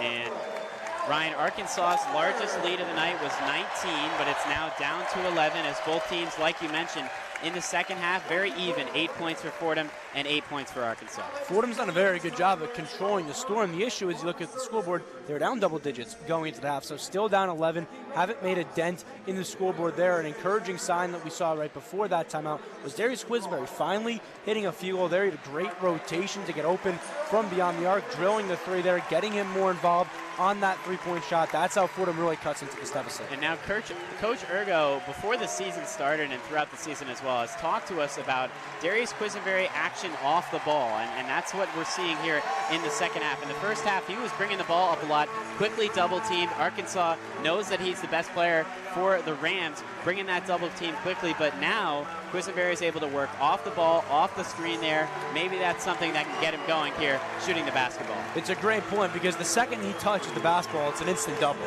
for Arkansas. We've seen that throughout this game, so if there are ways to generate him, he gets the ball and he shoots it out quick. That's how he's able to get his shots up without a double team. Anthony Black now with 10 points for Arkansas. He's the leading scorer. So the Razorbacks not filling up the stat sheet in terms of offensive production with 40 points, 15:26 to go in the second half. Fordham with 29 as both teams are back out onto the court here. As the Razorbacks will be at the free throw line. 4-2 with 15:26 to go. The Rams in uncharted territory here in the SEC, playing an SEC opponent in Arkansas, looking to battle back into this game, put themselves in a hole in the first half, but trying to work back as Anthony Black will be at the line after being fouled from Abdu Simbila. Anthony Black will have 2. He was 1 for 7 from the field in the first game against North Dakota State. As Black gets ready for his free throws. Was part of the gold medal winning USA U18 national team. Voted the #1 point guard in the United States by 24/7 Sports. He hits the first free throw here. He's really shown to be more of a slasher than a guy that can shoot it beyond the arc. 1 for 6 this game from 3. We saw him rise to the occasion earlier with a dunk, and on that one too, 42.5-inch vertical for him, Sam, the highest on the team. Anthony Black is definitely not your traditional point guard. 6'7", as he hits the second free throw. So Anthony Black has 2. As the Rams will have it, and Arkansas opens up in a press, but a bounce pass to Khalid Moore gets the ball over the half-court line on the far side of the court. Hands it off to Charlton. Charlton looks to give it to Quisenberry, and a foul. It's going to go against Antrell Charlton. Must have been off the ball, as Arkansas will have possession. Confusion there from the staff and the players. Not sure what the call was, how it could go against Charlton. And the ball was in the hands of Quisenberry when that foul was called. Here's Ricky Council for Arkansas. Passes it down into the paint. Jordan Walsh passes it to Mekhi Mitchell, and an easy layup. 44-29 now, Arkansas in the lead. Khalid Moore has it. Passes it to Quisenberry, who's at the outline of the state of Arkansas at the court here. He works towards the left arc, hands it off. Here's Charlton. He's going to look to drive. Left elbow jump shot, too strong. Rebound tipped up, no good. Dean had a look at it, couldn't get the tip to go on the offensive rebound. And the other way is Arkansas. Here's Council. Council passes it down into the paint. Here's Walsh again. He gets the little floater to go. Jordan Walsh was open there on the baseline, and he makes Fordham pay. Back-to-back really easy sets from Arkansas, but it doesn't matter because all the less, it's 4 points. Darius Quisenberry tries to split the double team, and he's tripped up, and a timeout will be called by the Rams. So a quick timeout here as Quisenberry once again was bottled up there at the baseline, but he was able to work his way through it, forced the timeout. And Ryan, Fordham looking to fight back into this game, but Arkansas punching as well, scoring a couple of baskets here. These last 2 possessions, they've done a great job of simplifying the offense. You see a guy inside, Fordham's going to bring out an extra defender on him, then a dump off inside. Nice, easy 2 points for them. They've ran that play a few times in this game, and now they're looking at things we talked last time out, how Fordham can get back into it with a 3-ball. Well, they've been able to capitalize on any of those. Arkansas has been able to score. Now you look at it, Fordham's down 17. Arkansas with a 6-0 run in the past minute and 16 seconds, so they've been able to get back on the offensive side of the basketball. Anthony Black and Ricky Council still the 2 that are leading the way with 11 and 10 points respectively. You also have Brazil with 6 points and Jordan Walsh, the other freshman, with 6 points, as there's seemingly so many for Coach Musselman and the Razorbacks. As Jordan Walsh, the freshman, was voted the Max Preps Missouri High School Basketball Player of the Year, 11th on the 2023 NBA mock draft. Arkansas is just filling up that mock draft with their athletes, and we got to credit Coach Musselman for his ability to recruit. Obviously not difficult with this environment here at Bud Walton Arena. Back-to-back Elite 8 appearances for Arkansas, but very impressive what he's been able to do, overhauling his roster completely and bringing in a bunch of very, very talented freshmen and transfers. You have to tip your cap because there are 3-4 names we haven't even mentioned in this game who haven't played yet, who are top 100 recruits that Fordham would kill to have, and that a ton of teams around the country would really, really want their eyes on. It just shows how deep they are. Jordan Walsh, the 3rd highest, yet he's still a top 25 guy in the entire nation. for Arkansas, we've seen his athleticism, his potential on display in this one. Yeah, and I think it's a perfect example when you look at a guy like Joseph Pinion, a freshman, runner-up for Class 4A Arkansas Player of the Year, a 4-star recruit, and he doesn't play. He doesn't see a lot of minutes. He played 3 minutes last game against North Dakota State. Haven't seen him so far in this game. So that just shows the talent that the Razorbacks have throughout a very deep group, and that's what you need to make a run in the tournament, especially when you have all your best players leaving, all those top 5 scorers. 87% of the points that Arkansas scored last year are gone. So now they're going to have to find a way to make up for that. Devontae Davis, kind of the lone returnee, or one of few returnees, along with Kamani Johnson. Another guy we haven't seen in this game either for Arkansas, as it's going to be Khalid Moore inbounding on the sideline. He holds the ball over his head, bounces it in to Kyle Rose, who's guarded closely, passes it off to Will Richardson into the game. Will Richardson for Fordham has it. Right near the midline, bounce pass to Ramad Dean, who holds it at his hip, down into the right extended block. Khalid Moore takes a jumper, short, rebound, tried to grab there by Nowitzki, but it ends up in the hands of Brazil. And here is Ricky Council for Arkansas. Council passes into the paint, Makai Mitchell, and tied up here, a jump ball. And possession arrow will stay with Arkansas, so possession will stay with them. 46-29, 13:41 to go in the game. And Fordham setting up their defense here as Arkansas will inbound. Underneath the basket, it's going to be Black. Looks around, still looking around, finally gets it in to Jordan Walsh, who passes it to Council. Council, the leading scorer for Arkansas so far. Council off the dribble, driving towards the basket, mid-range jumper, short, rebounded by Black. Brazil's got an open 3, off the back rim, no good. Loose rebound, and going to the floor is Kyle Rose, but he's able to snatch down the board. And it's going to be possession in favor of Fordham, and Arkansas leading the rebounding game, but really hasn't been that's been biting Fordham. It's been more so the turnovers. And they're leading the rebounding game, and in all things considered, with all their height and athleticism, that's one of the things that Fordham can absolutely take from this game as a positive. 25-22, Arkansas in front in that rebounding margin, as Khalid Moore has it the far side of the court, passes it to Richardson, who works towards that left wing as well. Richardson guarded closely there by Black. Bounce pass to Nowitzki. Nowitzki hands it off to Kyle Rose. He's double teamed, drives towards the basket, throws a no-look pass, and miscommunication there between Kyle Rose and the freshman Ramad Dean, and another turnover. Dean was looking to cut into the paint there. Kyle Rose thought he was staying on the wing there. It's miscommunications like that have led to Fordham to have 24 turnovers in this one. 24 turnovers, but just 4 so far in the second half. A 6-0 run for the Razorbacks as Council heads into the paint. Lob pass over to Mitchell. Now back to Council, who goes up, and a good block there by Nowitzki. A late whistle. Coach Urgo asking, what is the foul? And it's going to be on Nowitzki, but a late call there. So Ricky Council will head to the line for 2. Not sure about that call. Something about these last 2 games, it seems like every time Ross Nowitzki goes up and contends a shot, even when it looks like it's clean, the call goes against him there. You brought it up saying that was a very late whistle. And the first free throw there from Ricky Council is good.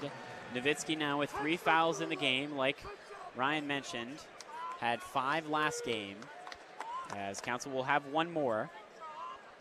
A guy that has NCAA tournament experience as a freshman with Wichita State. The second free throw is good as well. A very physical player, a tough player. He credits that to having 3 older siblings, all who played college basketball. So some intense pickup basketball games with him and the Council family, as Richardson has it the other way. Bounce pass to Khalid Moore at the left arc.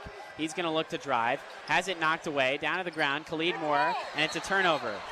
But a kick ball, and a break there for Fordham. So a kick ball against Arkansas, which means possession will stay with the Rams. Fordham coaching staff possibly with the assist on that call there. You saw clear as day from our angle, Sam, a kick. The call originally not made, Fordham pointing it out, and the call will go their way. And Zach Riley, the sophomore from New Zealand for the Rams, will check in now. Inbounding on the baseline, lob pass in to Charlton at the right elbow. Charlton guarded by Black. Charlton through the legs dribble, has it at the right arc. Charlton looks to drive baseline. Crossover move, kicks it out. Khalid Moore, he's going to drive it in the lane. Gets the layup to go, and one. Khalid Moore with impressive physicality as he drives right towards the basket and gets the and one. Second time this half where the play has been get the ball to Khalid Moore and get out of his way. Really impressive finish at the rim there, plus the foul. 48-31, Arkansas in the lead over Fordham.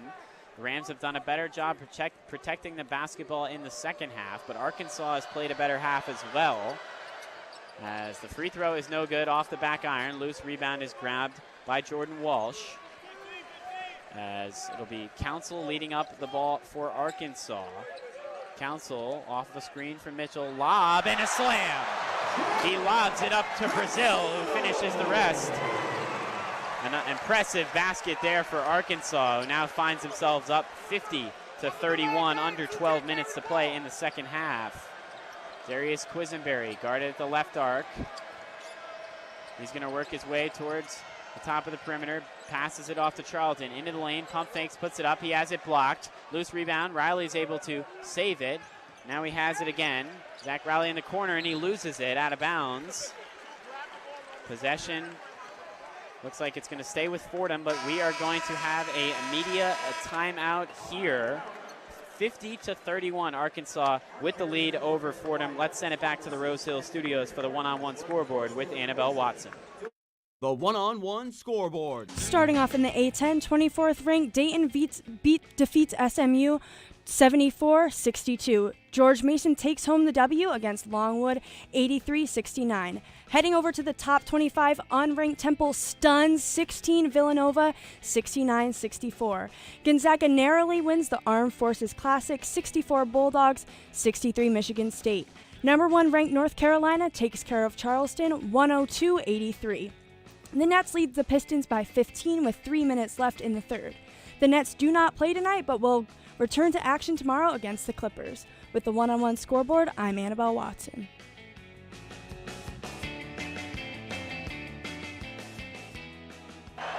Back here at Bud Walton Arena, 50-31, Arkansas leads over Fordham with 11:34 to go in the game. And Ryan, we talked about how Fordham had to limit the turnovers in the second half. They've done that for the most part, but scoring the basketball was another thing we mentioned. They need to hit threes and get back into the game. Fordham has not been able to do that in the second half so far. Yeah, this is what makes Arkansas so tough, because you can put all your focus on not turning it over, but you still got to make shots over this elite defense, and you haven't been able to do it here throughout this game. Arkansas has done a great job continuing the game plan on Darius Quisenberry. We talked about finding ways to get him open. It still hasn't come to fruition for Fordham. While they have limited the turnovers, they haven't hit the shots. And hitting the shots is important, especially with the physicality, with the length that Arkansas has, especially in the paint. We've seen a number of possessions where Fordham has been able to get a lane drive to the basket, but then right there is an impressive shot blocker, whether it be Makai Mitchell, who's had a number of blocks, even Anthony Black, the point guard, has had some blocks as well, along with Brazil. These guys are trees in the paint, and they're able to do a great job at not fouling, but getting their hands up, forcing the blocks, and able to make some really nice defensive plays that Arkansas can then turn into offense. That's what was going to make this game so tough. Even if Fordham did everything right, you're still going up against all these elite athletes. You saw a few possessions ago, Trevin Brazil just rising to the occasion, slamming it home on an alley-oop. That's a play he loves to run. It's a play Arkansas loves to set up because of how athletic and experienced he is at running it. Ryan, we've seen some very impressive dunks and athleticism, showcases of athleticism from the Razorbacks between Ricky Council and then just recently Trevin Brazil throwing it down on the lob as Fordham will inbound. It's going to be Khalid Moore on the sideline. Passes it into Quisenberry. 50-31, Arkansas in front. As here's Zach Riley. He's going to drive, and the shot clock expires. And Zach Riley did not know how much time was on that shot clock, and a turnover. Have to be smarter coming out of that timeout. You know going into it, there's 6 seconds. It looks like Zach Riley just clearly wasn't aware of how much time he had to get to the basket. Fordham playing uncharacteristic at times with these turnovers. Perhaps a little rattled by this intense crowd here at Bud Walton Arena. As Jalen Graham checks into the game, he has it underneath the basket. A reverse layup goes. Jalen Graham, the transfer from Arizona State, did not play last game, getting his first minutes of the season here. He gets the basket to go. Charlton at the left arc. It's 52-31, Arkansas in front. Here's Nowitzki, passes it to Charlton at the top of the perimeter. Charlton loses the ball, and a foul. It's going to be reaching against Jalen Graham. Hands over his head. He doesn't like the call. 10:57 to go. Arkansas is up by a sizable margin here, 52-31. Rose will inbound on the near sideline right next to us here at Bud Walton Arena. He looks to pass it in. Still looking around. Bounce pass in. And Nowitzki, it's going to be a foul, another one, against Jalen Graham again. So 2 quick fouls for Graham as he checks into the game. He's a guy that you mentioned just coming to this game. Second team All Pac-12 last year. You talk about their depth. To have a guy like that be a DNP in game 1, then only come in late into game 2, again, it speaks the experience about this team. Also a solid rebounder, was second on the team in rebounds. As Darius Quisenberry will now be at the free throw line with the bonus. That one rolls off the front rim and in. So Quisenberry will have one more. So one positive sign for the Rams is they have 10 minutes and 56 seconds in the bonus. So they'll have free throws anytime they're fouled here on out. But they face a 20-point deficit, 52-32. The second free throw is also good for Darius Quisenberry, as Arkansas will inbound it now. Here's Council. Fordham opening up with a little bit of press, but Arkansas able to break it. Council has it. Off a screen from Graham at the top of the key. Council passes it to Graham, but off his hands, right into the hands of Jordan Walsh. Jordan Walsh bounce pass and a kick ball. Charlton got a foot on it. Arkansas will inbound now on the sideline. Arkansas loves that play of getting it inside. Antrell Charlton saw it coming, was unable to get his hand there in time, just put his foot up, kick ball. Arkansas, 6 of their last 8 field goals have been good, shooting much better in the second half than they did in the first. As here's Devontae Davis at the left arc for the Razorbacks. Now at the top of the key, spins into the lane, fadeaway, jump shot is good. An impressive move from Devontae Davis, who gets the basket. 54-33, Arkansas now up 21. As Charlton has it for the Rams at the right arc. Off a screen from Moore. Charlton drives in the left elbow. Kicks it out to Quisenberry. Quisenberry looks to drive towards the right block. Now reels it back out towards the perimeter. Swinging the ball here are the Rams. Here's Charlton at the left wing. He's going to drive in the basket. Pump fakes, but a travel. Antrell Charlton turned the ball over good amount in the first half. Now has 8 turnovers in the game. Yeah, slight hesitation from him there, and the refs, they'll catch that every day of the week, up to 8 in this game. Last game, Sam played 38 minutes, had 0 turnovers. Under 10 minutes to play. Speaking of turnovers, there's one for Arkansas, as Fordham's press in the three-quarters court was able to force that errant pass from Ricky Council, as Abdou Simbila will check in. Not check in here, was trying to check in, but ball put back into play as Khalid Moore has it at the far side for the Rams. Khalid Moore hands it off to Quisenberry. Off of the screen, he's going to take a jump shot. It's good. Darius Quisenberry, more action off the ball there. Gets the jump shot to go. He's now up to 10 points on the day, as Arkansas this time able to break the press. Here's Walsh the other way. He's going to take a jump shot at the SEC logo. It's good. Jordan Walsh with a short little jump shot. 56-35, Arkansas in front. Quisenberry the other way for the Rams. 9 minutes and 20 seconds to go in this one. Quisenberry, bounce pass to Nowitzki, who swings it to Khalid Moore. Khalid Moore swings it to Charlton. Charlton off of a screen, kicks it out. Quisenberry's going to take a right arc 3, air ball.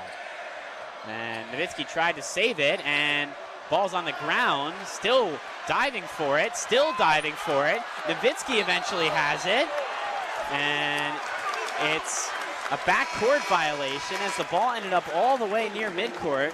Nowitzki dives on the floor. Arkansas has possession. Ball just bouncing around everywhere, Sam. Wasn't sure if anyone would come down with that. Good energy from the Rams, though, not giving up on the play. Bodies on the floor. It's just unfortunate for Nowitzki. It carried him over the half-court line. 56-35, Arkansas in the lead by 21 over the Rams with 8:57 to go in the game. And Arkansas will inbound on the sideline. It's going to be Ricky Council having it at the top of the perimeter. He's going to try a straight-on 3 off the side rim. Tipped rebound, out of bounds. Fordham takes possession off the fingers of Jordan Walsh there. So 8:48 to go. Fordham down 21. So just trying to make this game respectable at this point for the Rams, as Arkansas still pressing, as Kyle Rose has it in the backcourt.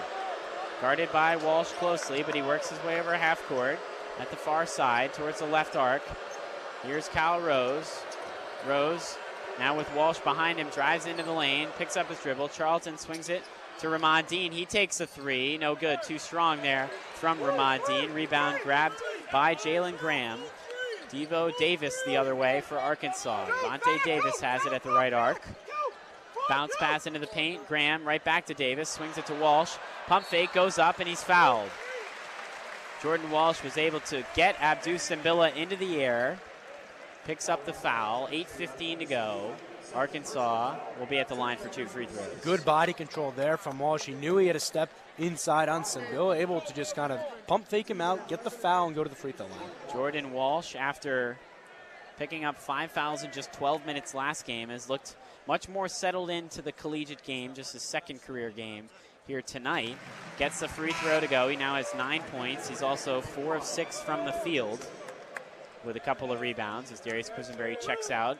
Will Richardson into the game, the freshman for Fordham. One more free throw for Walsh. Spins the basketball, bends his knees, puts it up and gets it in. 58-35. Arkansas has been shooting much better in the second half. They find themselves up big with 8 minutes to go in the game. Charlton dribbling the ball with his right hand, slowly works it over half court. Now makes a move, and he travels. Antrell Charlton with another turnover, now his 9th in the game there. And that one, Ryan, just an unforced error. Frustration looks like it's setting in for Antrell Charlton. These last few turnovers, very preventable, just with the footwork there. When they're swarming you as much as they are, it allows you to kind of always be on edge, and I think that's what we see from him tonight. Under 8 minutes now, 58-35. Arkansas up big, and an offensive foul now is going to go against Jalen Graham, so that's his third already. Quickly checking in the game, but Arkansas with a big lead, 58-35. Under 8 minutes now, 7:55 to go in the game, and we are going to take a break. You're listening to Fordham Basketball on WFUV Sports.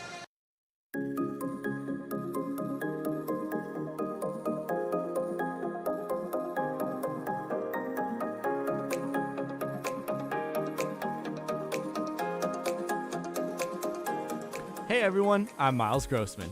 And I'm Will Talent. And we are your broadcasters for Fordham Volleyball on ESPN+. Tune in all season long as the Rams look to fight their way back to the A10 championship. WFUV Sports on ESPN+, the home of Fordham Volleyball.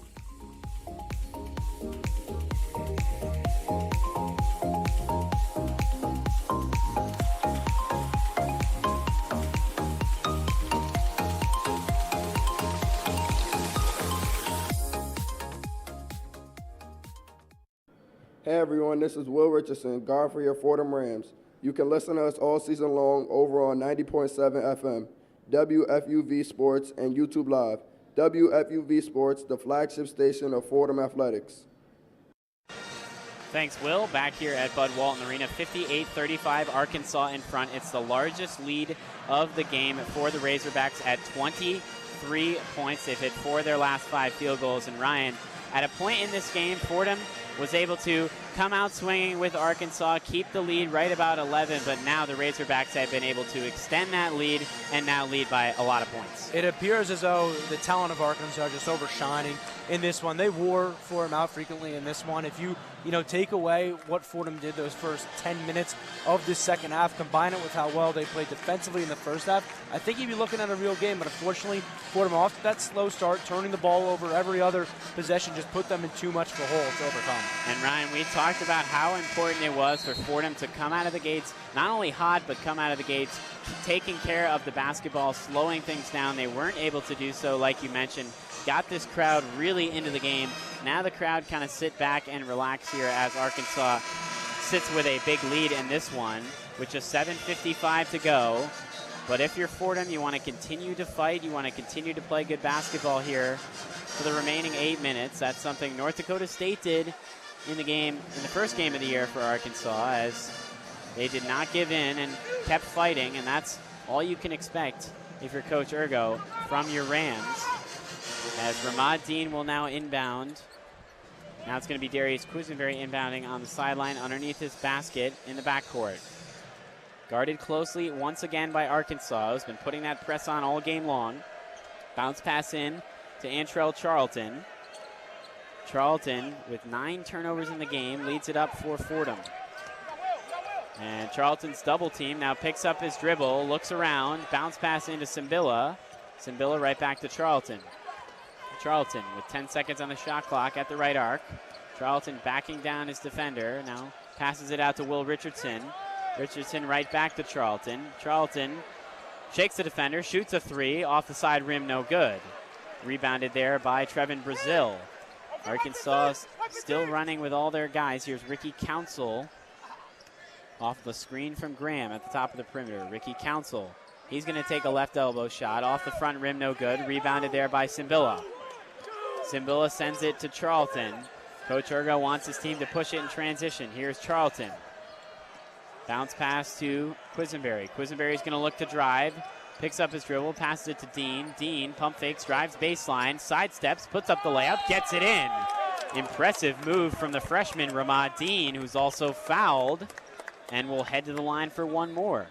Really impressive composure there from Dean, just to get into the paint. A really crafty move, able to finish it strong. It's fair to say, Sam, that he's been the most impressive freshman of this, touted Fordham class thus far. Ryan, that's what I was about to say. Ramad Dean showed up in the first game with 7 points and a steal and 4 rebounds against Dartmouth. He's been very impressive for this freshman class that Coach Urgo expects a lot out of.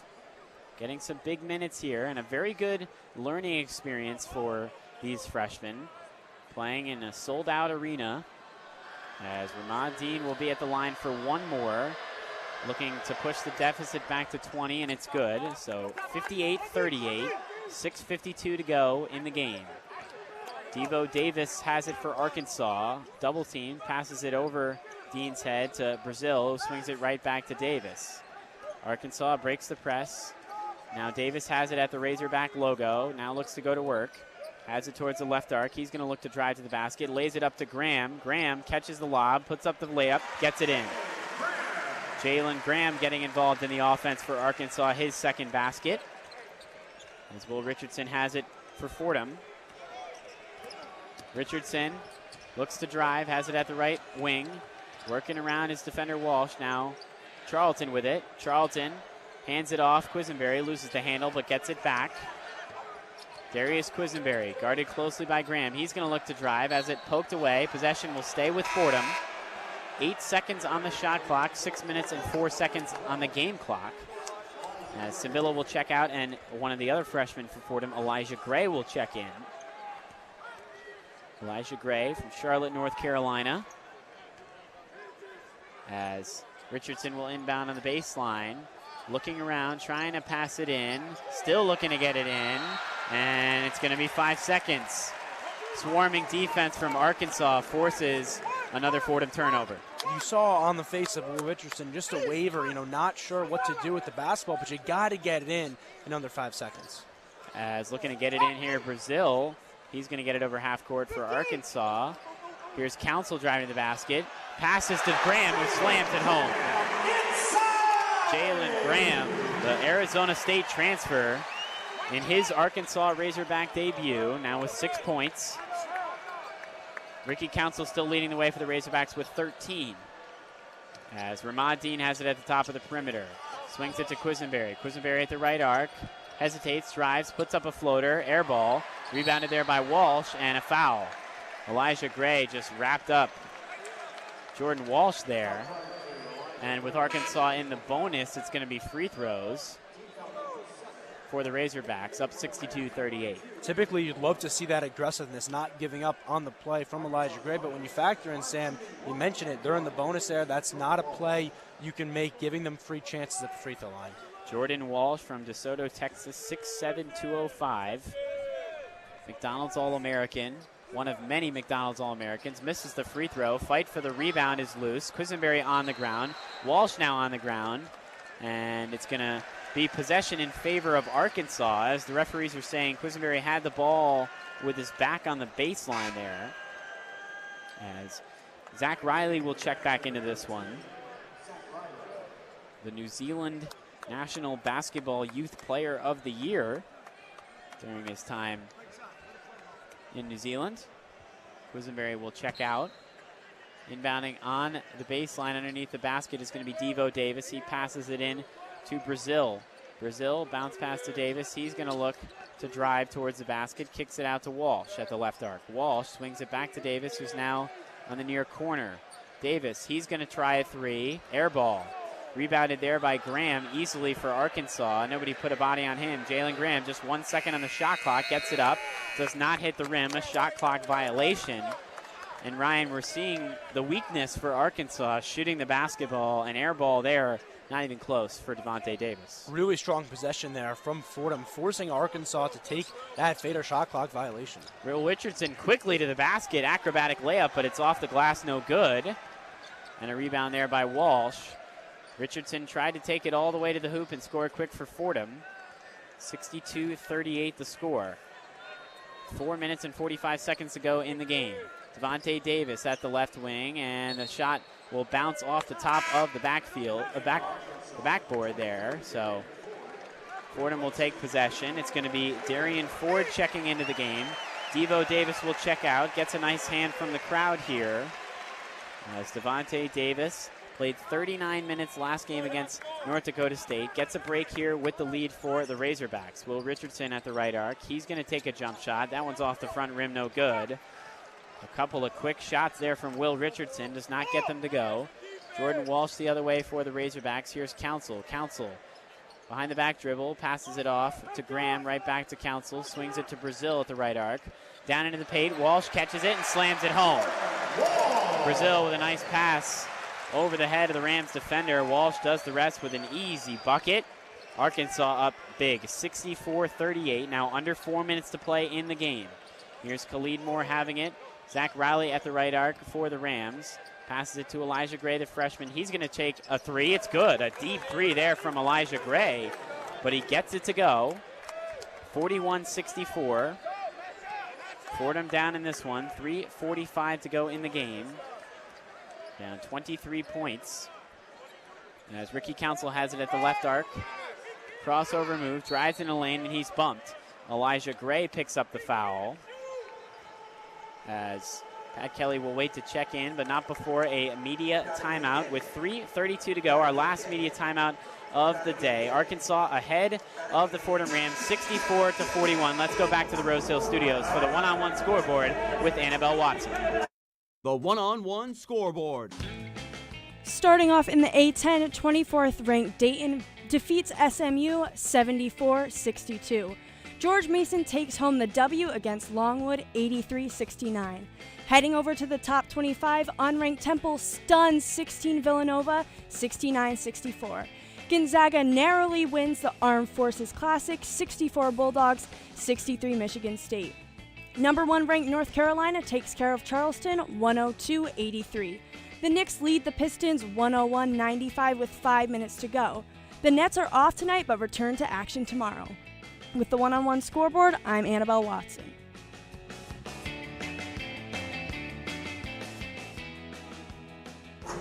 Back at Bud Walton Arena, 64-41. Arkansas in front of Fordham with just 3:32 to go in the game. And Ryan, over the last couple minutes and throughout the second half as a whole, we're seeing what Arkansas does so well. 46 points in the paint of those 64 points. They're also defending Fordham very well, suffocating them. They forced a lot of turnovers in the first half. Now just getting a lot of stops on the defensive end and able to stretch that lead nicely for the Razorbacks. They're flexing all their muscle. And another thing I look at, there's not one player who's overly dominating this game. Ricky Council, who's the leading scorer, but just 13 points. They've had a well-balanced attack. They've done what they've needed to do on offense. And when they've had that ferocious defense just suffocating Fordham, it's all they've needed to really open up this lead. And Coach Musselman's talked about after the first game, saying there was a lot to work on, there was a lot to grow on for the Arkansas Razorbacks. You got to think he's very happy with spreading the wealth the way that the offense has been able to do so far for Arkansas. 13 points for Council, 10 for Black, and 12 for Jordan Walsh. So they've found that way with a very deep group to spread the basketball around and get a lot of guys into the scoring sheet. And now for Fordham, with just 3 minutes and 32 seconds to go, back out on the court. Just trying to fight in this game. Obviously, a very big deficit, but potentially maybe an opportunity, especially in the last couple of minutes, to get some guys on the bench into the game, get them some action, as we're seeing Zach Riley into the game, along with a couple of freshmen, Elijah Gray and Ramad Dean, and Will Richardson as well. And it's going to be Ricky Council at the free throw line for Arkansas. Bends his knees, puts up the free throw, and gets it in. First one is good. Council will have one more. 65-41. Arkansas, like you said, Ryan, flexing their muscles out to a big lead on their home floor. As Council hits the second free throw as well. Coach Musselman is 16-0 in the month of November. Looking to improve to 17-0 in his career, in his time at Arkansas at least. As Pat Kelly will inbound on the baseline, passes it in to Elijah Gray. And here's Zach Riley, who hands it off to Richardson. So some freshmen getting some minutes here for Fordham late in this one. Richardson passes it to Gray.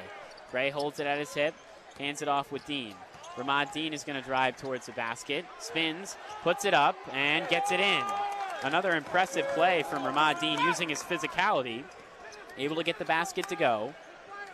23-point deficit for the Rams as Council drives in the lane, misses the layup. Rebound loose, Will Richardson grabs it. Fordham pushing it quickly the other way. Now Richardson slows it down a little bit. Passes it to Gray. Gray at the top of the perimeter. Gray looks down low, but the pass is deflected, a turnover. Jalen Graham grabs it for Arkansas. Going the other way, sidesteps Richardson, passes it into the corner. A pump fake there from Council, who had an open three. Here's Darian Ford. He spins in the paint, puts up the floater. No good. Loose rebound and a foul. It's going to be Kamani Johnson checking into the game. And Ryan, we talked about the depth. Kamani Johnson was a consistent player for Arkansas last year, a team that made the Elite Eight. He played in 26 games, getting his first opportunity into the game here, late stages of the second half. And he started last time out, Sam. Yeah. So, they're able, though, to mix up their lineups, have guys that weren't in big roles, take a back seat every now and then. That's the ability, the comfortability you have with Arkansas with so many different areas to attack. Coach Musselman talked about that, the fact that he's trying to mix and match lineups, just like Coach Urgo is. A lot of teams doing that right now, as the free throw is missed there. Both were missed, so Elijah Gray will grab the rebound with 2:30 to go. He has it at the right arc. Elijah Gray, guarded by Joseph Pinion into the game, the freshman. Gray backing down Pinion, spins, puts up a floater, and he's fouled. Joseph Pinion picks up the foul with 2:24 to go in the game, so Elijah Gray will now head to the free throw line. A lot of teams working through different lineups this time of year, obviously in November, early on in the non-conference for both Fordham and Arkansas. And you're getting a lot of guys involved in the game that aren't necessarily starters, but are featured in the rotation for the Rams. One of those guys is Elijah Gray at the free throw line. He has two. The first free throw is off the front of the rim, no good. Elijah Gray with 1 point at the free throw line for his first collegiate point last game against Dartmouth. Played his high school ball at Hargrave Military Academy. He's got one more free throw here. Spins the basketball, bounces it on the deck, and hits the second free throw. The Arkansas fans still letting him hear it, despite the fact that it's late in this game. 66-44. All the students are still on their feet here as Arkansas leads big with 2 minutes to go in the game. Darian Ford has it at the right arc. Through the legs dribble, passes it to Graham, who swings it over to Barry Dunning Jr. into the game. Bounce pass to Kamani Johnson, hands it off to Pinion at the left arc. Pinion down in the left block. Johnson, he puts up the floater, no good. Fight for the rebound, out of bounds. Possession will stay with Arkansas with 1:55 to go. 66-44. Sam, you brought up kind of emptying your bench. And for a team like Fordham with their bench being young guys without a lot of experience, this is where that can be valuable. They'll never play in a tougher atmosphere than this, so you see how they can handle it. As Jalen Graham has it at the extended right block, spins, puts up the floater, just misses, but gets his own rebound and tips it in. Jalen Graham has been impressive so far, although he came into this one late, as Will Richardson has it for Fordham. Off of a high screen, spins, passes it to Dean. Dean pump fakes. Through the legs dribble. Ramad Dean passes it to Richardson. Richardson to Pat Kelly, who hands it off to Zach Riley. Fordham working around the perimeter now into the right block. Here's Gray. Gray working on Dunning Jr. Puts it up, gets the layup to go. Nice post move there from Elijah Gray, who gets the basket. 1:15 to go in the game as Darian Ford has it for Arkansas at the right arc. This one all but wrapped up as Jalen Graham pump fakes a three, drives in the lane. Pinion underneath the basket. He puts up a floater, gets it to go. Joseph Pinion gets the basket. Under a minute to play now in the game. Hands it off to Riley.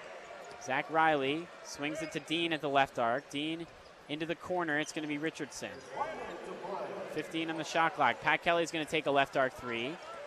Rattles out, no good, but possession will stay with Fordham. Just 41.4 seconds to go. 70-46 Arkansas in front. Another missed three for Fordham. One of the areas, Sam, we looked at them to improve in the second half was shoot the three ball to get back into it, but just 2 made, 4 for 17 for the game. So an area they looked to improve on, they didn't, and it really showed on the scoreboard. As it will be Elijah Gray inbounding underneath the basket, lobs it into Will Richardson.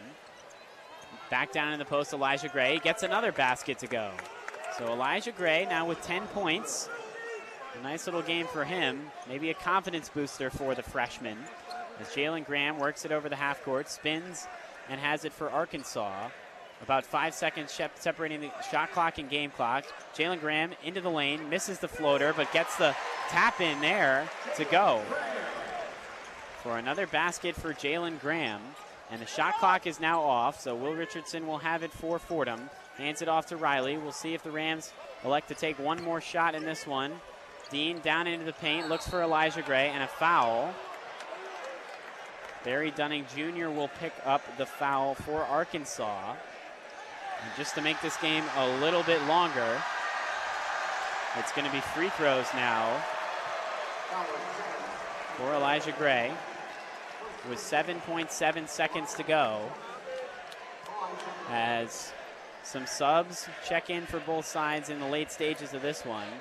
It's going to be Albie Evans, the walk-on for Fordham, checking into the game, as Gray misses the first.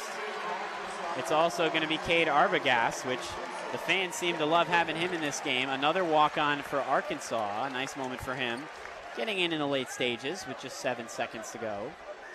Gray will have one more free throw. Elijah Gray with 10 points, 4 for 5 from the field.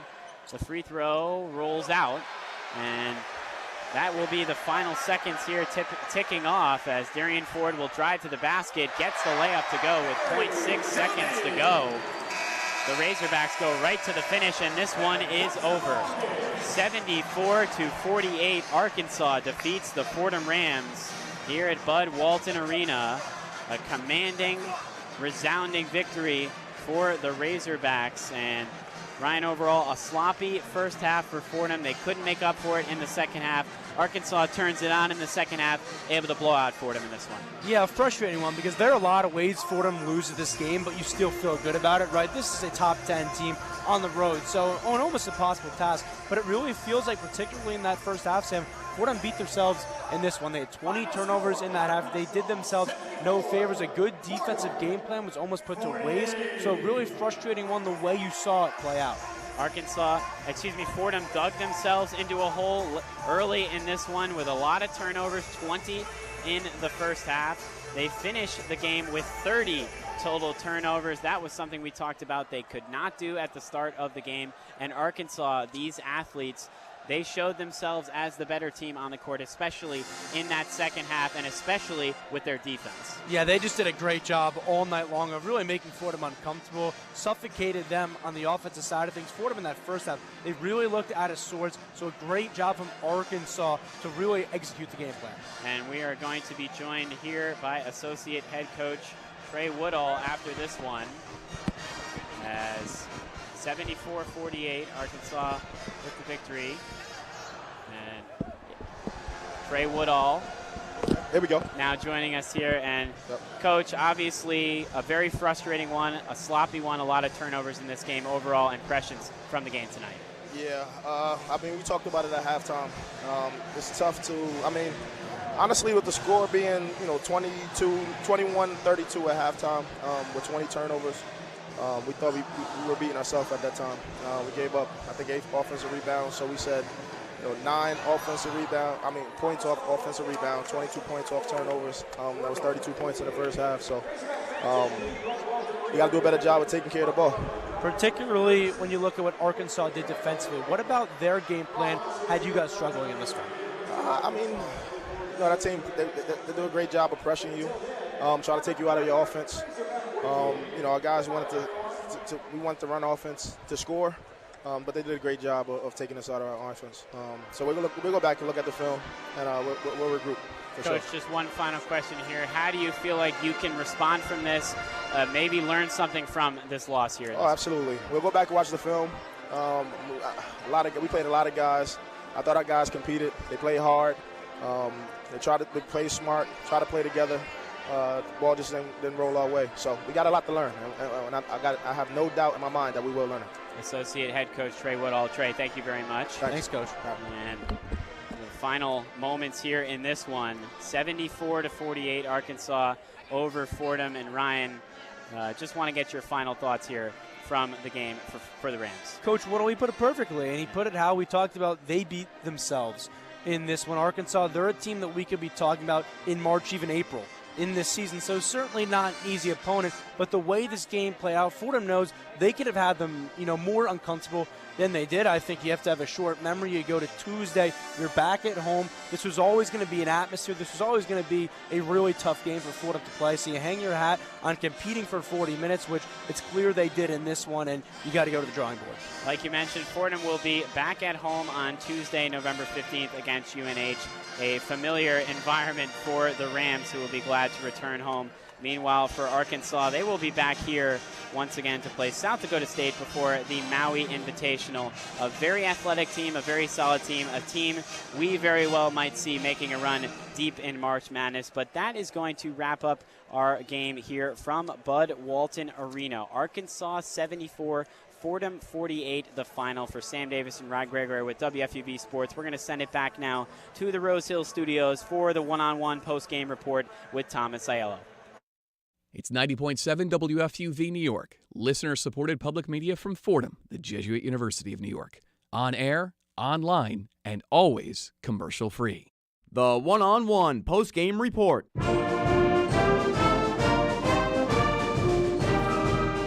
Well, not the result that Fordham probably was trying to draw up in Fayetteville, but nonetheless, the Arkansas Razorbacks 74, the Fordham Rams 48 is your final score as Arkansas improves to 2-0 and Fordham now split at 1-1. Hello, everyone, and welcome to the one-on-one post-game report. I'm Thomas Aiello. Annabelle Watson will be joining us here for the final thoughts on tonight's evening game. Really quickly, leading scorers for the Arkansas Razorbacks. Ricky Council, have yourself a day. 15 points, 5 of 12 from the field, 7 assists, 2 awesome dunks. Anthony Black going for 10, Jordan Walsh going for 12. 3 other players for Arkansas with 8, and for the Fordham Rams, Darius Quisenberry with 10. Freshman Elijah Gray with his best game as a Ram so far with 10 points, and 2 rebounds. Antrell Charlton and Kyle Rose, 6 points each, and Khalid Moore with 7. So, as Coach Woodall put in the postgame interview with Sam and Ryan, definitely not the sort of game they anticipated to play. Very sloppy, beating themselves with the turnovers, as he had said. And it was a 32-21 score at the half. But if you're Fordham for the full 40 minutes, Annabelle, they competed, and I think that's really all you can ask for against a team like Arkansas. Absolutely. And, as Coach Woodall said in his post-game interview, you have to go back, watch the film, and make improvements. It's impressive that they competed with a team of this caliber, and it's even better, as we were saying in the halftime, they now have these improvements, and they can make them against huge A10 teams. So while this is kind of a demoralizing loss and they played pretty sloppy, you can take it in stride and you can make those improvements because it's very early in the season and they went out there and they competed. Well, the last time Fordham beat a ranked opponent that was this high was a 5th-ranked USC team way back in the day, folks. I mean, very far back, well before our time. But this game, big picture, is going to have a tremendous impact both mentally on this team, maybe physically too. They maybe did get beat up a little bit tonight. I mean, Arkansas is ginormous. They have the Mitchell twins, who are both 6'10 plus. Jordan Walsh is a huge dude. Anthony Black, a 6'7 point guard. So this is a good test physically and mentally for Fordham. How are they going to bounce back on Tuesday when they play the University of New Hampshire is something that will remain to be seen. But final thoughts, Annabelle Watson, before we wrap up on this game and the outlook for Fordham. I think that this is definitely, you have to be optimistic. This is a good thing. They can make their improvements and use those against UNH. UNH obviously is not a team like Arkansas, but going back to an opponent that is not as athletic, it's gonna be good when you've faced you faced Goliath and now you're facing David in a way. So you're kind of prepared for everything after seeing a team like Arkansas who could potentially take home a national championship. Well, there's certainly going to be a team we will be talking about come March. Certainly a team to be looking out for if we even get to April, if they even make it that far, is Arkansas. But once again, the final score, Arkansas 74, Fordham 48. The sports director of WFUV Sports is Bobby Chaffardini. The guys on the call today were Sam Davis and Ryan Gregware, live in Fayetteville, Arkansas. In the studio today, Annabelle Watson was on the updates. Mike Calamari and Pat Armentaro were our producers. From yours truly, Thomas Aiello, we say so long from our Rose Hill studios, and thank you for listening to Fordham Men's Basketball here on WFUV Sports. Fordham Men's Basketball is a production of WFUV Sports.